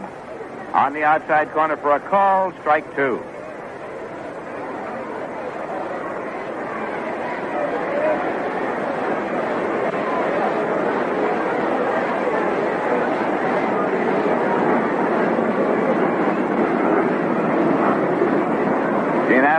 The pitch is swung on and missed, a curveball. So Steve Blass has struck out 3 times. That's the 5th strikeout credited to Shaw. They're at 2 away. When you pull the tab on the Rheingold Chug-A-Mug, the top comes off with a hiss that sounds like the good Rheingold flavor inside. 6 12-ounce mugs to the carton. You'll find them in the Chug-A-Mug special display at your local stores in New York and New Jersey. Manager Wes Westrom calls time, goes to the mound now to talk to Bob Shaw about the possibilities here. First base is open. Alley is the runner at second. Matty Alou is at the plate, and Maury Wills is on deck. So it's a short conference just to decide whether or not they'll put him on or pitch to him. And they're going to put him on. So an intentional walk will be issued to Matty Alou to set up a forced play at third and second, with 2 men out, and they will pitch then to Maury Wills.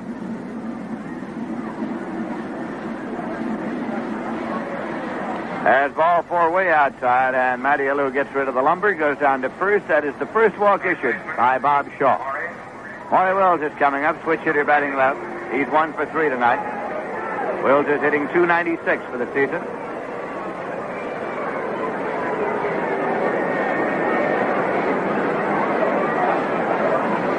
No pitch as Maury Wills backed out of the batter's box. Shaw was ready to deliver, but umpire Mel Steiner moved out and raised his hand. Now runners lead first and second.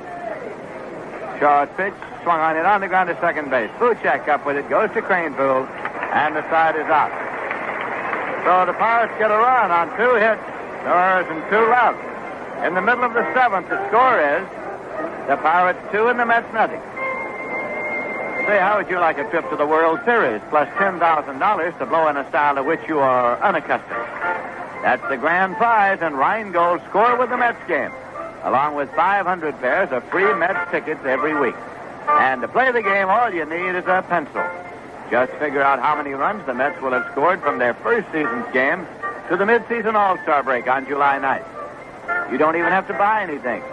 Just pick up an official entry blank now at your local store or tavern in New York or Connecticut, where you see the Rheingold Score with the Mets display. Write down your estimate, stick on a stamp, and drop it into the mailbox. You can enter as many times as you want, which is a good idea because, in addition to the grand prize, each entry is eligible for that week's drawing of 500 pairs of Mets tickets. That's right. We're giving away 500 pairs of Mets tickets each week. So enter every week. One of them is bound to have your name on it. Play the $10,000 Rheingold game. It's a great way for a Mets fan to get rich quick.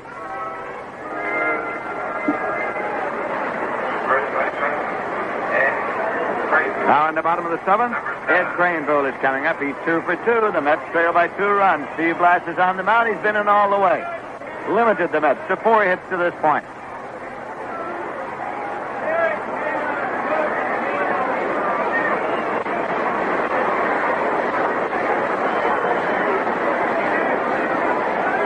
Blass has the sign, pitch to the left-hand batter, and it's a fastball low, it's ball 1. Scheduled up in the inning, Craneville, Swoboda, and Buchek for the Mets. Steve Blass has struck out 5, and he's walked 1. 1-0 pitch in there for a called strike. Pete Mickelson's now throwing in the bullpen for the Pirates. Late inning insurance, Pete Mickelson.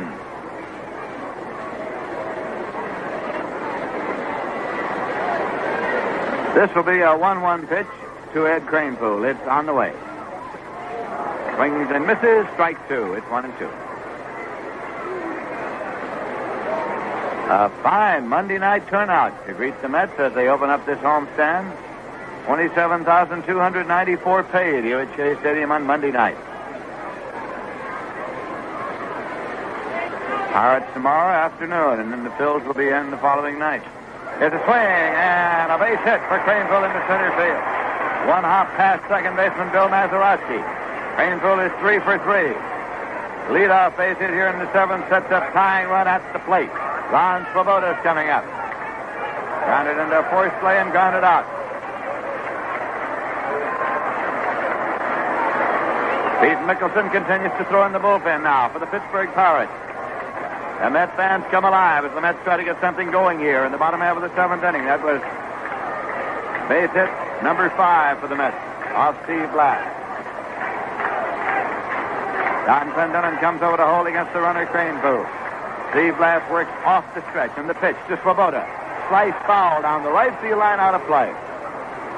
The count is strike 1.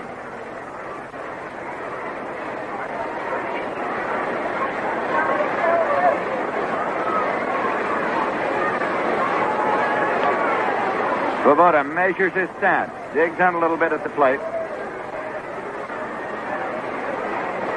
Kranepool takes a short lead at first base. Steve Blass is up and set.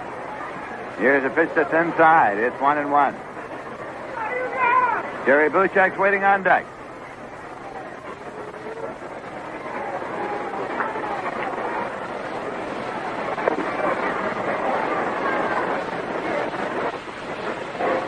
Now the little man, Roy Faith, gets up to join Mickelson in the bullpen.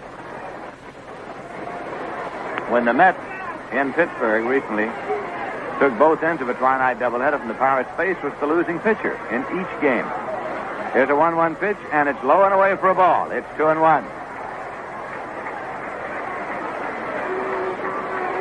Clendenon walks over a few steps on the infield grass to yell something across to pitcher Steve Blass. Nobody out for the Mets in the bottom half of the 7th inning. The Pirates lead by a score of 2-0.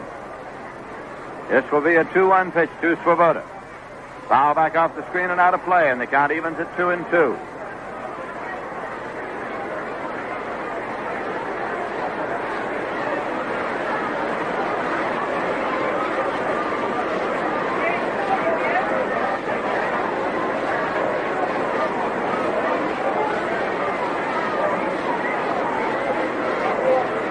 Swoboda again measures his stance. Defensively, the Pirates play Swoboda straight away. This will be a 2-2 delivery, and it's on the way. Swung on and fouled out to the right side into the seats and out of play. Now the scramble is on for the Souvenir.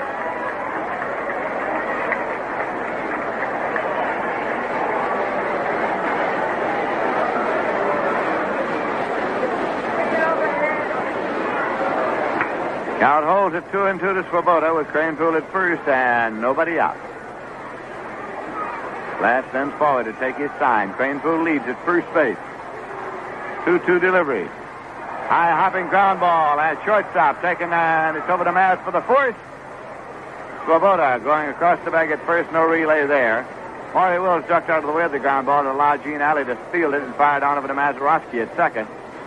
With a high hopper, so there was no chance to double Swoboda. He replaces Kranepool at the runner at first with one man out now, and Buchek coming up. Buchek struck out and walked. The end of this half inning will bring you up to date on scores of other games all around the major leagues. So it's Buchek who's tying run at the plate now. Pirates lead 2-0. This pitch is low, bounds in front of the plate, is blocked by Jerry May. No chance for Swoboda to advance. Blass really cranked down on that one. Came very close to being what Choo-Choo Coleman used to call a 55-foot curveball.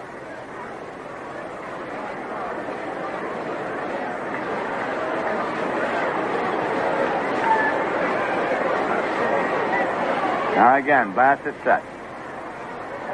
Swinging a foul ball. Off and out of play. 1-1 to Buchek.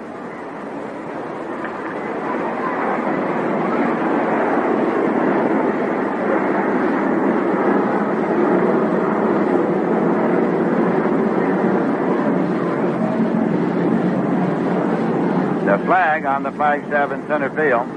Completely motionless at this point.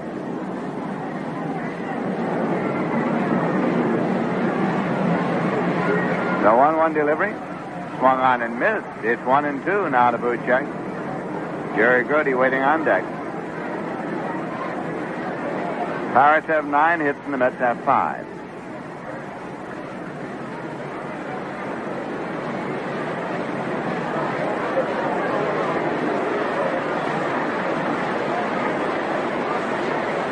One man out and a 1-2 count. Swoboda takes his lead. It's a swing and a high fly ball to right field, and Clemente goes back to the warning track, and he's there, and he puts it away. Halfway on the fly ball to right, Swoboda retreats to the bag at first, and there are 2 men out.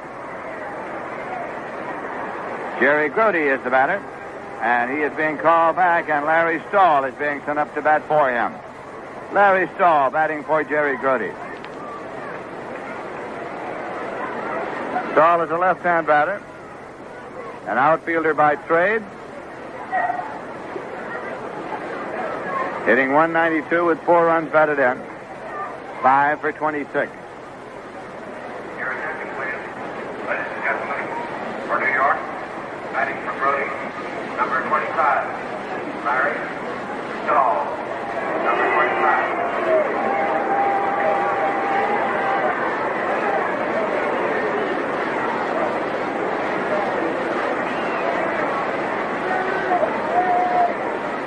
Here comes Clyde King, the pitching coach of the Pittsburgh Pirates, out to the mound now for a word with Steve Blass and Jerry May about the manner in which they will pitch to Larry Stahl.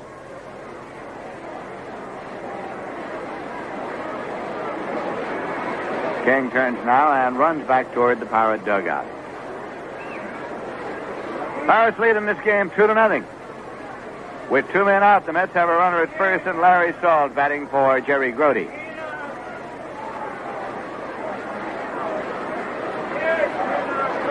Steve Blass off the stretch. And the pitch is low for a ball to Larry Stahl.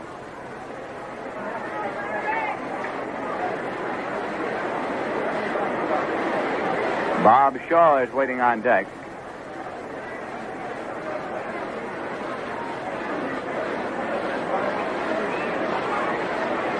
One-oh pitch, swung on and foul back out of play. Don Shaw is still throwing in the bullpen for the New York Mets.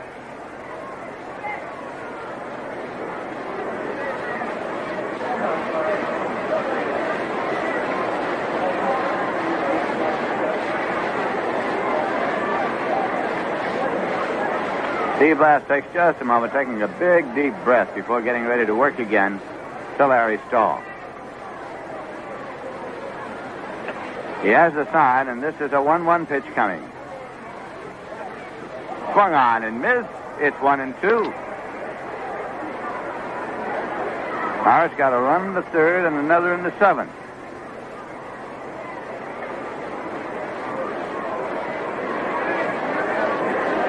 Mets have 5 hits, but they have not been able to get more than 1 hit in any inning in this ballgame.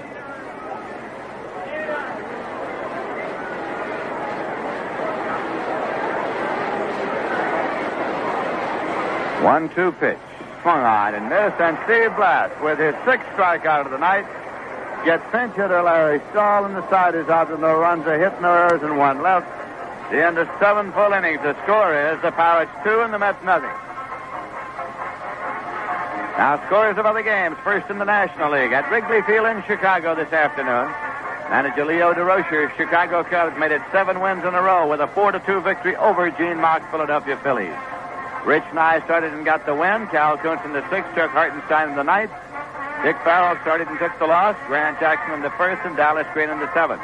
Billy Williams had his 13th home in the 1st with nobody on, and Ron Santo had his 13th homer of the season in the 1st with nobody on.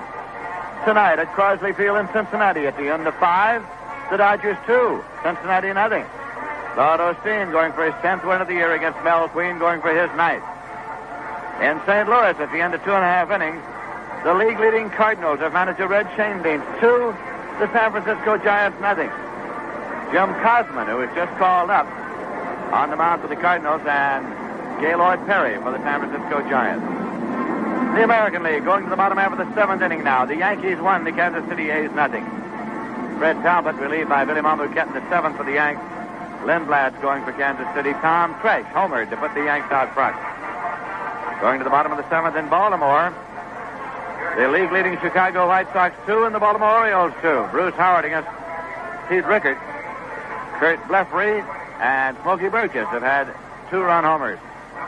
Boston at Minnesota, latest start. The warm-ups, Jim Lonborg against Jim Cott. And Washington at California in a latest start. Roberto Clemente is up. Johnny Sullivan catching for the Mets. Bob Shaw's pitch is outside. It's ball 1 with the Pirates up in the top half of the 8th inning.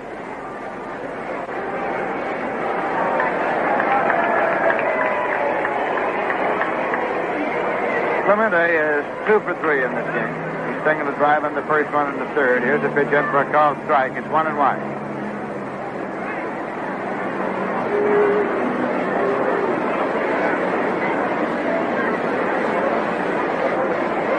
Pirates 2, Mets nothing. Bob Shaw has been in all the way. Delivers outside to Clemente, and it's 2-1.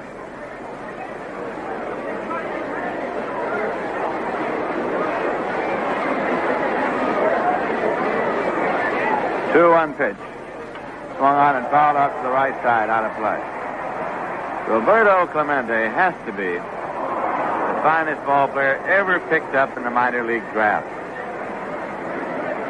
He was the property of the Brooklyn Dodgers. They had him at Montreal, and they thought they had him hit out pretty well. But the Pirates drafted him. He has blossomed into a superstar. Here's a swing and a high pop foul to the right side, out of play. Clemente threw his bat at that ball, and it traveled halfway up to first base. And he stays alive with a 2-2 count.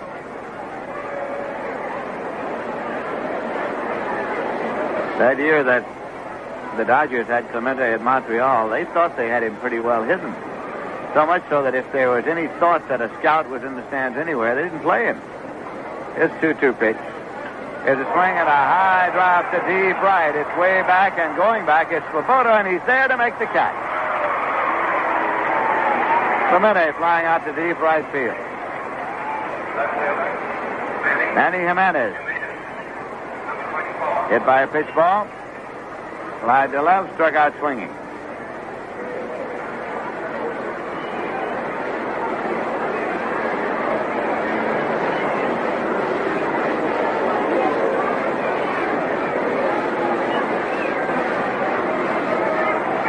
Bob Shaw pitches it on the ground, and Cranepool gloves it in the hole, throws on to Shaw in time. A neat fielding play pulled off by Cranepool and Shaw. As Cranepool moved to his right, went in the hole between first and second to glove the ground smash. Took the full pivot and pegged to Bob Shaw, who was coming full flight. 2 away. Don Clendenin. Popped out, and grounded into a force play.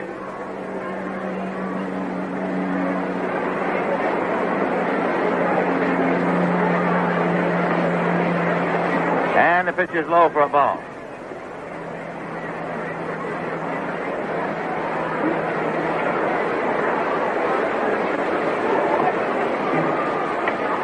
And this pitch is in for a called strike. It's 1-1.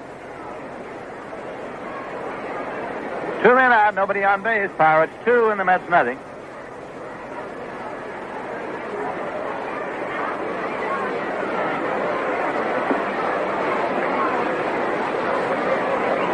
Bob Shaw with a 1-1 offering. And it's in for a called strike. It's 1-2. Now Ron Taylor is up and throwing along with Don Shaw.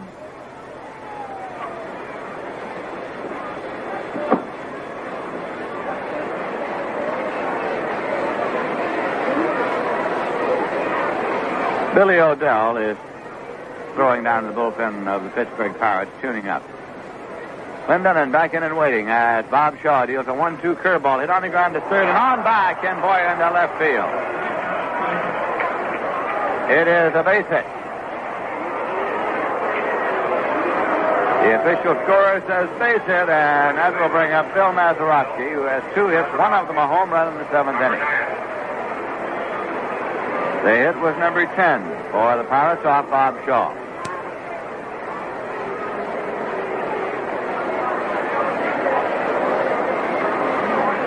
Two men out with the runner at first. Shaw off the stretch, and the pitch is swung on and pops up to shortstop. Harrelson's there.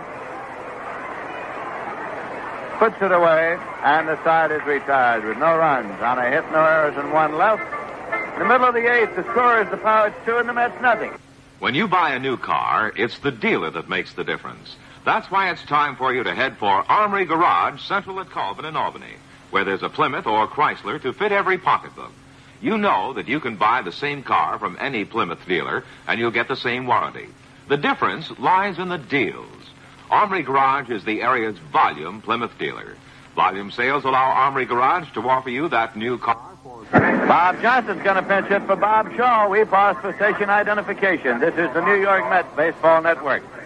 And the night shall be filled with music, Monday through Friday, 6:35 till midnight, on the big bright sound of WGY Schenectady.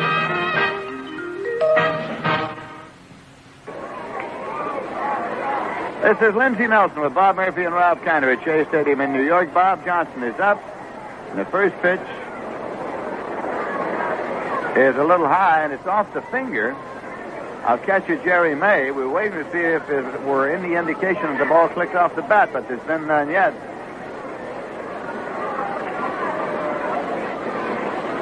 Johnson is 5 for 10 as a pinch hitter. And now Mel Steiner signifies it is a strike. It did click off the bat, and he's getting the call changed on the scoreboard here at Shea Stadium. It is strike 1.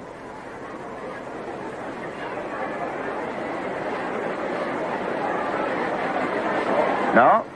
Now he's changing it back, indicating it's ball 1. Well, here's a swing and a ground ball to short, and it's taken by Alley and played over to Clendenin, so it's no consequence. The first pitch because Johnson is grounded out, short to first. 1 away, and Bud Harrelson is coming up now. Harrelson is 2 for 3. Manny Mota is in the ballgame now. In left field for the Pittsburgh Pirates.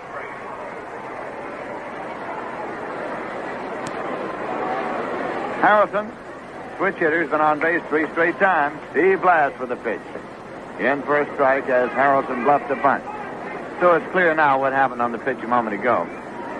When Steiner was signaling with the index finger of his right hand so vehemently, he wasn't indicating strike, he was indicating Manny Mota is playing left field. Juan Pizarro is up and throwing down there in the Pirate bullpen now. Blass delivers high and away, and it's 1-1.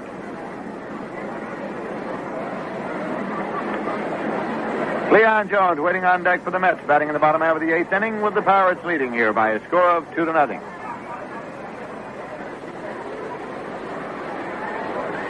Steve Blass with a 1-1 pitch. Hit on the ground to second. Mazeroski has it to Clendenin, and there are 2 away for the Mets. Leon Jones, nothing for 2 in a sacrifice tonight. Center fielder, Leon Jones, number 21.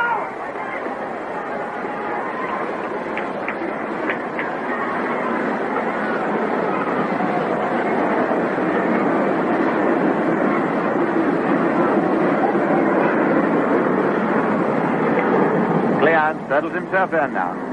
Steve Blass has struck out 6 and walked 1 in this game.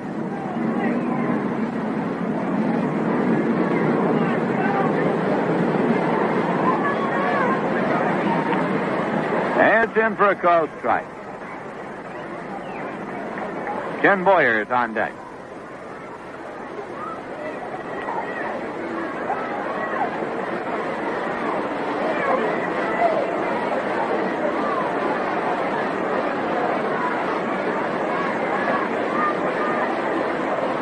Swinging a drive into left center field. Tagged a fastball, and it's taken by Mota and played back. Leon Jones keeps the Met hopes alive here in the bottom half of the eighth. The swing to the left. Ken Boyer's tying run at the plate. Leon Jones keeps his hitting streak going at 6 consecutive games.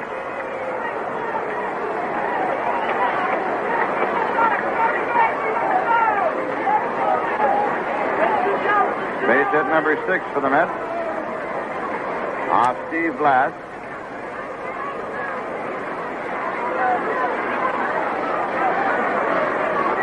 The pitch to Boyer. Swung on and hit deep to left. It's way back there. It could be. It's going. It's a home run. The score is tied 2-2.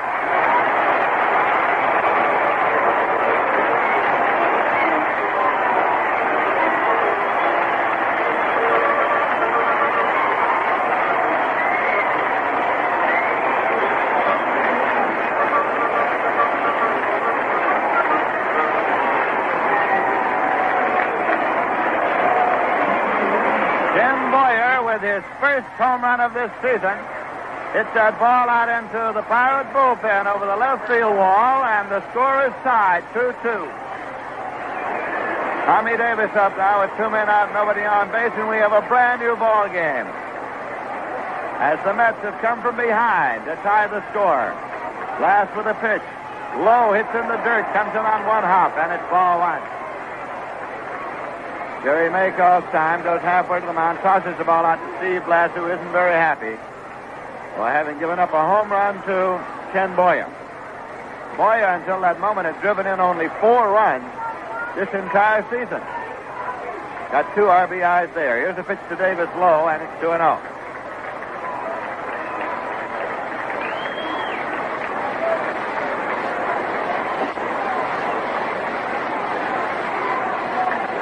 Ron Taylor throwing down to the Met bullpen. 2-0 pitch now, and it is low.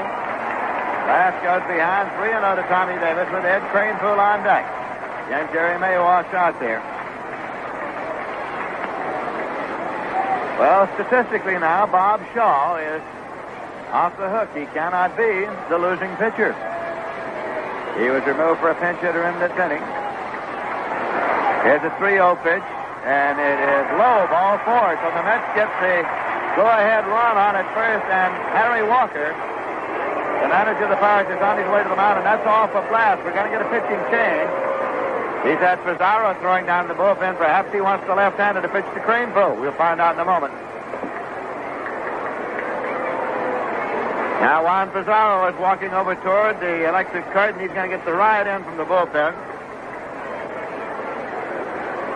And that is all for Steve Blass, as Harry Walker is standing there at the mound with his back to Blass, looking out to the bullpen. Pizarro will get the ride in to make his 16th appearance of this season.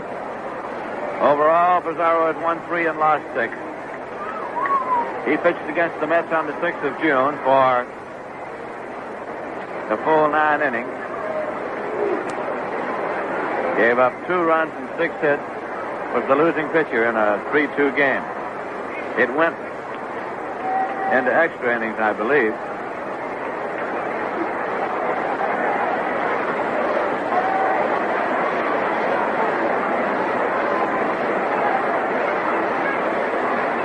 Of course, manager Wes Westrom can make a decision of allowing Cranepool to hit. Cranepool is 3 for 3 tonight against the right-hander. Or he can go to his bench and get the likes of Tommy Reynolds or Hawk Taylor. Or Ed Charles. Cranepool at this moment is going back into the dugout. Steve Blass went for 7 2/3. Gave up 2 runs on 7 hits. Struck out 6 and walked 2. Now Pizarro is announced.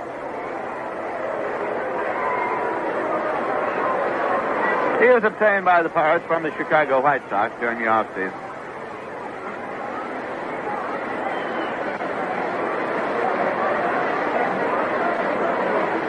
Crane Poole back out now, ready to bat as soon as Pizarro is warmed up.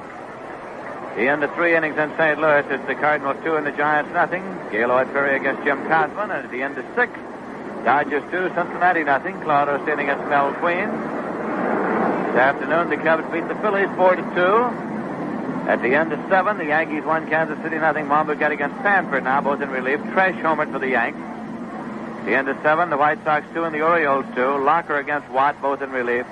Leffery and Burgess with home runs. Boston at Minnesota, the warm-up, Jim Lonborg and Jim Cott. Washington at California, latest start. Listen to the chant of Let's Go Mets.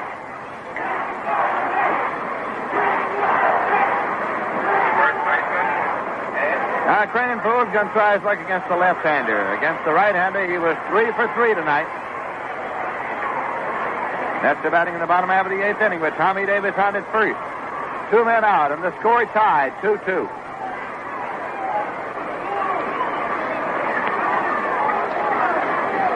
Juan Pizarro is up and set. Runner goes, and the pitch is low, and the throw to second, and it's a stolen base. The 4th for Tommy Davis. Tommy Davis with a stolen base moves the go-ahead run into scoring position. 1-0, the count to Crane Poole.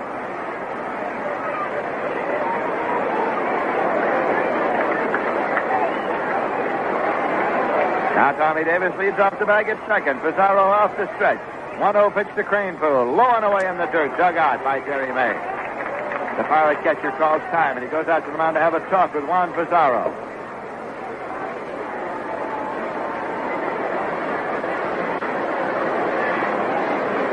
Roy Face and Billy O'Dell are now throwing in the bullpen for the Pirates.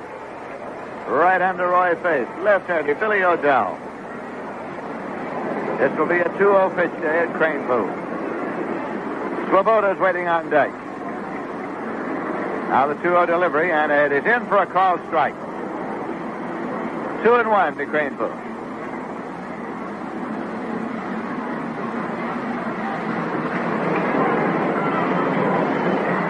Again the pitch.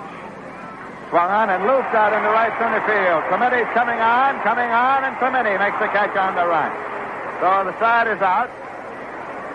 But the Mets picked up 2 runs on 2 hits after 2 were out. No errors and 1 left. The end of 8 full innings. The score is the Mets 2 and the Pirates 2.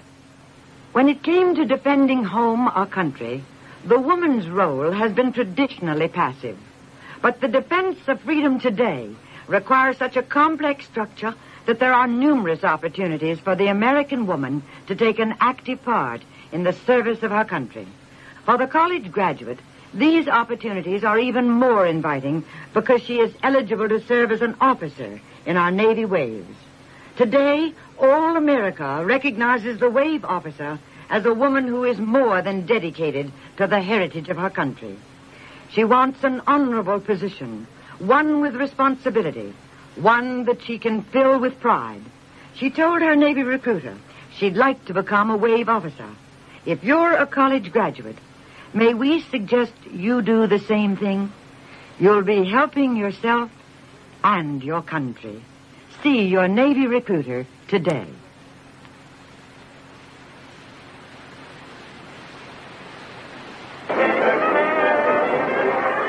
Now in to do the pitching for the New York Mets is Ron Taylor, making his 18th appearance. He has won 1 and lost 2. Last time out in Atlanta, he worked 1 2/3, allowed no runs, no hits. He picked up a victory against the Atlanta Braves by working a third of an inning. So it's right-hander Ron Taylor. And as soon as he is warmed up, he'll be working to right-hand batter Gene Alley, the shortstop of the Pittsburgh Pirates. In case you've joined us along the way, the Pirates went out in front in the top half of the 3rd inning here tonight when Matty Alou lined a single to center.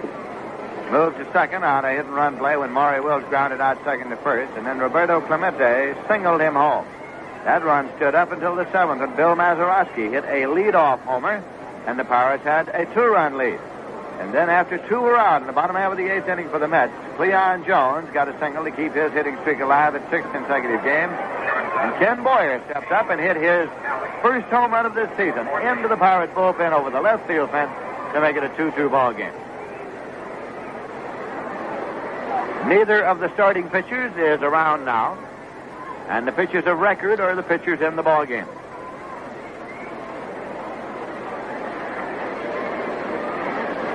Gene Alley grounded into a double play and single to left.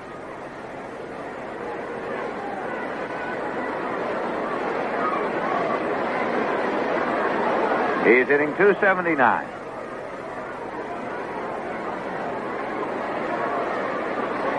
Ron Taylor's pitch in for a called strike.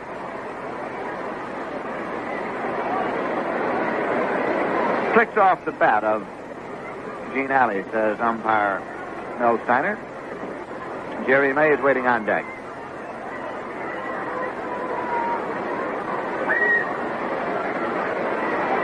Strike one pitch. And it's low for a ball. 1-1.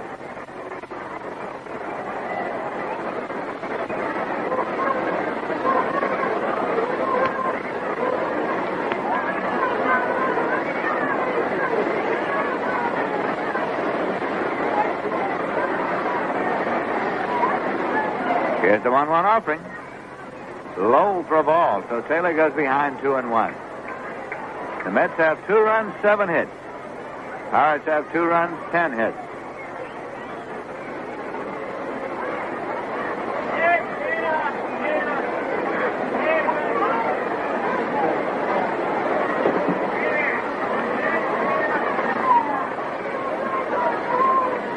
And the 2-1 delivery is a chopper to third, and Boyer charges, comes up with it, throws on the run in time.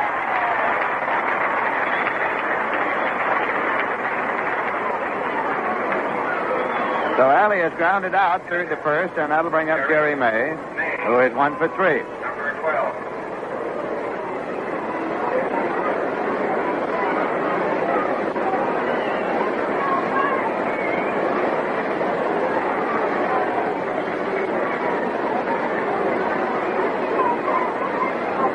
Andre Rogers is coming out to the on-deck circle. Here's a swing and a looper into right, and a late start for right fielder Rod Swoboda, and it falls in as a base hit for Jerry May. Now Andre Rogers looks back to the dugout. He is out there on deck as a prospective batter for Juan Pizarro. However, this might be a sacrifice situation, and Rogers is looking now. He's being called back. And Al Luplo is going over to the bat rack. Al Luplo, who recently went from the Mets to the Pittsburgh Pirates, is getting a bat.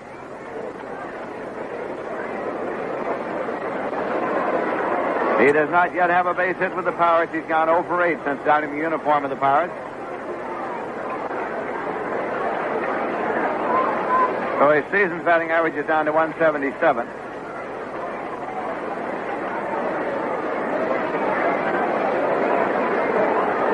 Luplo batting for Pizarro, and manager Wes Westrom comes out now. We have a talk with Ron Taylor, John Sullivan, and Ed Cranepool. With Luplo batting for Pizarro, Matty Alou has moved out there on deck. Score tied 2-2, but the Pirates have picked up a base runner here in the top of the ninth with 1 man out. For Pittsburgh, batting for Pizarro, number 20, Al Luplo.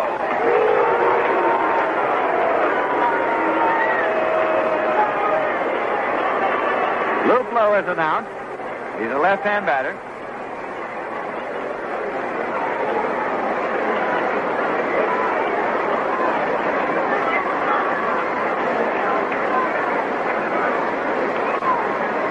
The plate and digs in a little bit. Cranepool holds against the run of Jerry May at first. And the pitch is swung on. It's on the ground, foul back at first. It's strike one. Luplo looks down to sign man Alex Gramus. On the coaching lines at third. Luplo wears contact lenses on the playing field. He wears conventional glasses at other times. Ron Taylor sets, and the pitch. Low for a ball as Taylor came overhand. It's 1-1.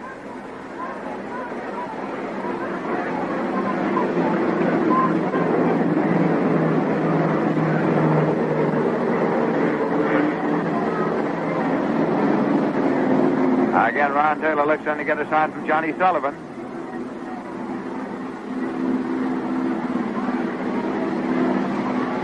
The 1-1 pitch. In for a call, strike 2. That's the knee, so it's 1-2. Pizarro out of the ball game, of course, with Luplo up here batting for him.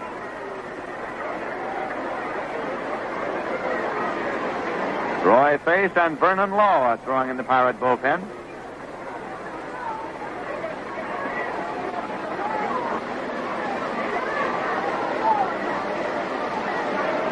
Jerry May takes his lead. The 1-2 delivery. Low. 2-2.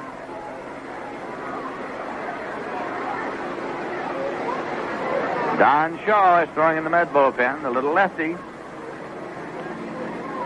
with a left-hand batter, Matty Alou, on deck. One away for the Pirates in the ninth.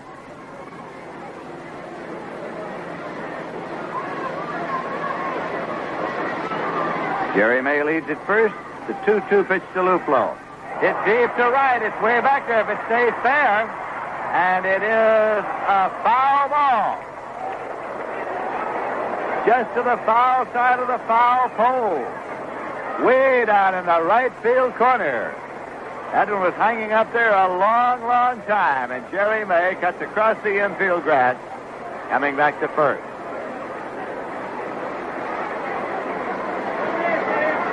Count holds it 2-2 to Al Luplo as he gave that one a long ride. With the Mets, he had 3 home runs. A long ball hitter.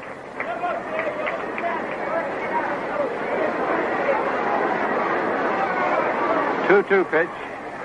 And he hits it deep to center. Cleon Jones goes way back. He's at the warning track. He makes the catch, and Jerry May apparently thought there were 2 men out. He has rounded second. He'll have to touch second going back to throw to first. A double play. And so it is a double play that goes 8-6-3 as Jerry May had a mental lapse, thought that there were 2 men out, and he ran all the way around almost to third before Alex Gomez got the word to him. So on the long fly to center taken by Cleon Jones, it is turned into a double play. The side is out, no runs, a hit, no errors, none left. In the middle of the ninth, the score is the Mets 2 and the Pirates 2, and now here's a word from Rheingold. Look, you can't pull the wool over their eyes. You can't kid the public around here. You can't put one over on these guys. They'll cut you right out on your ear. In this town, either you have it or you don't. Either you're a pro or you won't get very far. Hey! There are 302 beers trying to make it in New York, from all over. But only one beer has made it to the top. The rich, dry lager, Rheingold. In this town, either you have it or you don't. In this town, either you have it or you don't. Either you're a pro or you won't get very far. Either you have it or you don't. Rheingold. The pitcher for the Pirates now is little man Elroy Face. On the 6th of June in Pittsburgh, the Mets took both ends of a twilight doubleheader from the Pirates. Face worked the last inning of each game and was the losing pitcher each time as the Mets won it 1-0 and 3-2. Face overall is making his 25th appearance for the Pirates. He has won 4 and lost only the 2 games that he lost to the Mets this season. In the bottom of the ninth, the Mets are scheduled to send up Ron Swoboda, Jerry Buchek, and John Sullivan to try to pull it out in the bottom half of the ninth inning.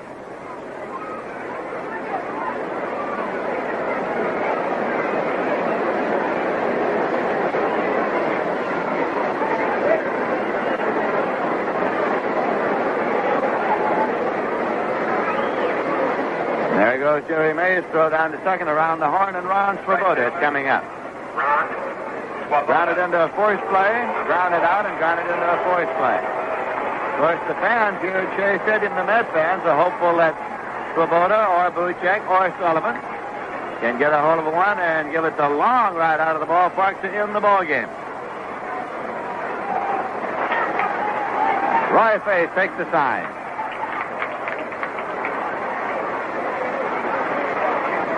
And the pitch is outside for a ball.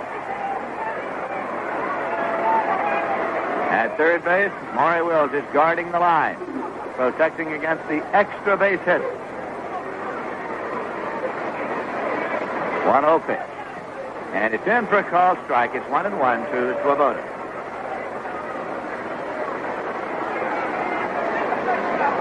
Bottom of the ninth with the score tied, 2-2. Here's a 1-1 pitch. Swung on and missed. A slider, and Swoboda took a hefty cut. 1 ball and 2 strikes. Buchek kneeling in the on-deck circle. Defensively, the Pirates play Swoboda straight away.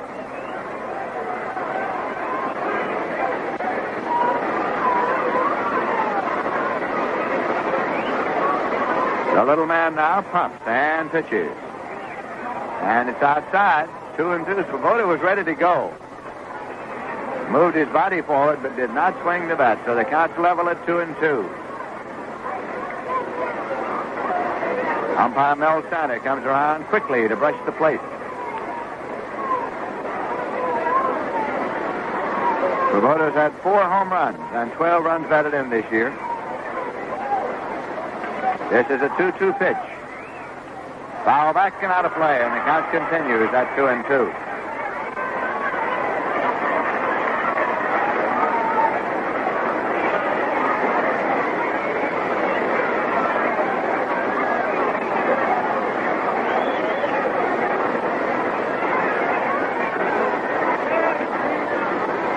Now again, Roy Faith shows the rubber to take the sign. Swinging a ground ball foul back at third. Maury Wills over barehands it and whips it right back to Roy Faith. So the count continues 2-2.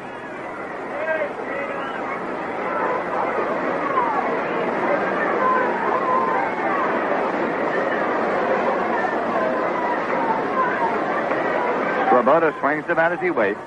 The pitch. Swung on and missed. Roy Faith strikes out Swoboda. First strikeout for Faith. Steve Blass struck out 6. Jerry Buchek's up. He struck out, walked, and fly deep to right. Buchek is a right-hand batter.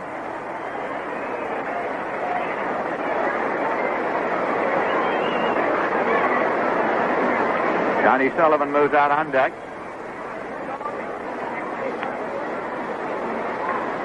Pitch is in for a called strike. Right-hand pitcher working to a right-hand batter here.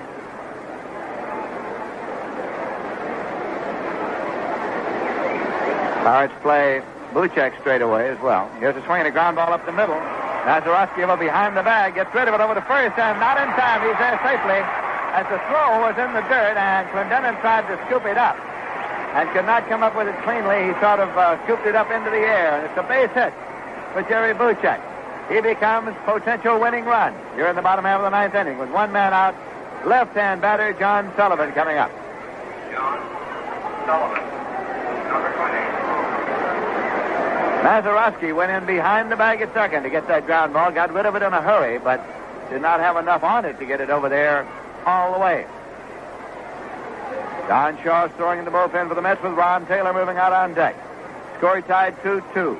Buchek leads at first. Face for the pitch. Swung on and missed. Strike 1. Sullivan's up for his first time in the game.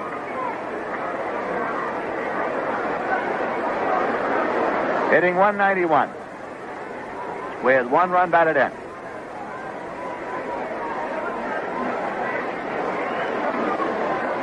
The pitch in for a call, strike 2 to Sullivan, who stares at the plate. So now Roy Faith has gone ahead. He has an 0-2 count to the left-hand batter. Clendenin is holding against the runner at first base. It's a swing and a drive in the right field. Coming on, it's Clemente. Can't get it. It goes off his glove. Buchek rounds second on his way to third. Clemente falls down, gets up with the ball. throws to first, Buchek's at third, and Sullivan's at first. Well, Clemente was battling it every step of the way, and it was battling back out in right field. It was a line smash. Clemente decided he would try to shoestring it.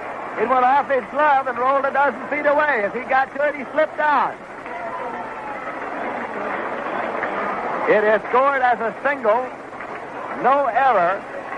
A single all the way, no error on Clemente. As it is the opinion of the official score that Buchek should have gone from first to third. So now the potential winning run is at third base. We're going to get a pinch runner. Dick Selma comes in to run for John Sullivan at first base. Selma runs for Sullivan. Ed Charles is going to come up now to bat for Ron Taylor. One man out. The Pirates will have to play it here to try to choke off the run.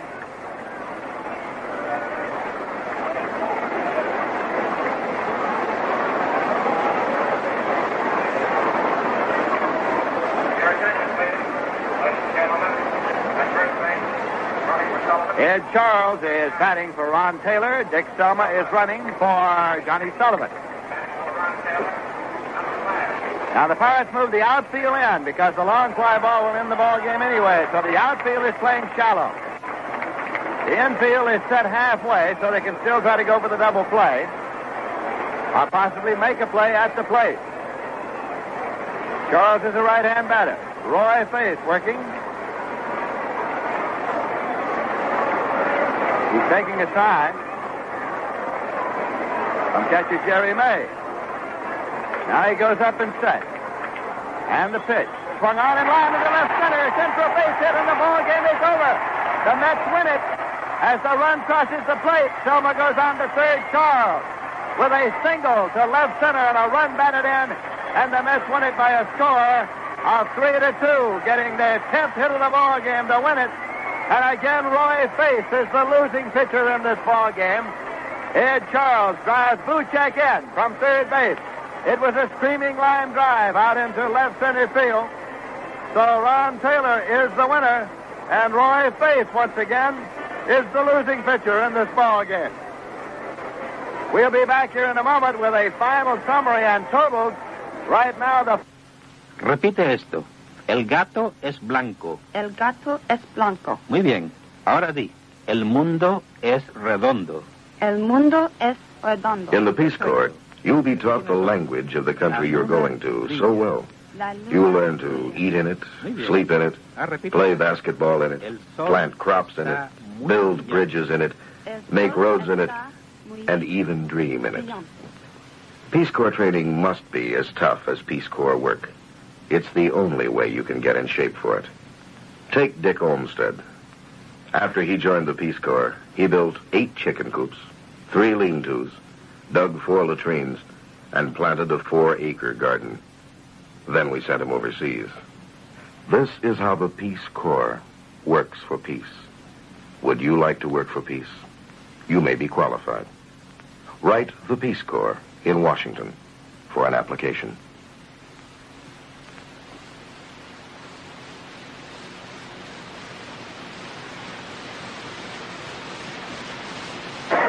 Well, the New York Mets have come from behind to pull one out here tonight against the Pittsburgh Pirates, winning it by a score of 3-2 and winning it in the bottom half of the ninth inning, one man out when the winning run was scored.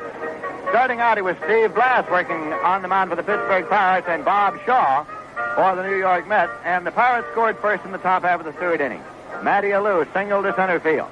On a hit-and-run play, Maury Wills grounded out and moved Alou to second. Roberto Clemente singled to right, driving in the first run of the ball game.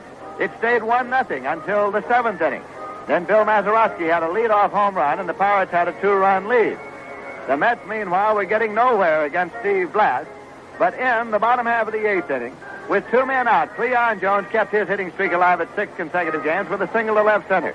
Ken Boyer stepped up to the plate, and on the first pitch by Blass to Boyer, he homered into the bullpen over the left field fence, and we had a brand new ball game at 2-2. It was Boyer's first home run of this season. And then after Tommy Davis drew a walk, Blass came out, Pizarro came in, got Craneville to fly out, and in that inning. Then the Pirates threatened in the 9th inning when they got Jerry May aboard. Ron Taylor was in the ball game in relief at that point for the New York Mets. But the Mets got out when Jerry May suffered a mental lapse, and after a long fly ball was hit by Al Luplo, batting for Pizarro to center field, Jerry May took off all the way around second and was almost at third before he realized there was only one man out, and so he had no chance to get back. The Mets completing the double play. Then in the bottom half of the ninth inning, with one man out, Jerry Buchek got a base hit when he hit a ground ball up the middle. Mazeroski played it over to first, but in the dirt, and Buchek was on with a base hit. Sullivan lined the ball to right field. Clemente decided to try to shoestring it. It was off his glove, rolled a dozen feet away. When he got to it, he fell down. It was scored as a single, and Buchek went all the way to third. Then Ed Charles came up to bat against Roy Face, working in relief for the Pittsburgh Pirates. And Ed Charles lined a shot to left center to drive in the winning runs, and the Mets had won the ball game. In one-run ball games now, the Mets have won 12 and lost 7. The Mets are now 1 game and 3 percentage points into 9th place in the National League standing. The winning pitcher is Ron Taylor, who has won 2 and lost 2. The loser is Roy Face, who has won 4 and lost 3, and the Mets have beaten him all 3 times. So here are the final totals in the game. For the Mets, 3 runs on 10 hits and no errors. For the Pirates, 2 runs on 11 hits and 1 error. Final score, Mets 3, Pirates 2.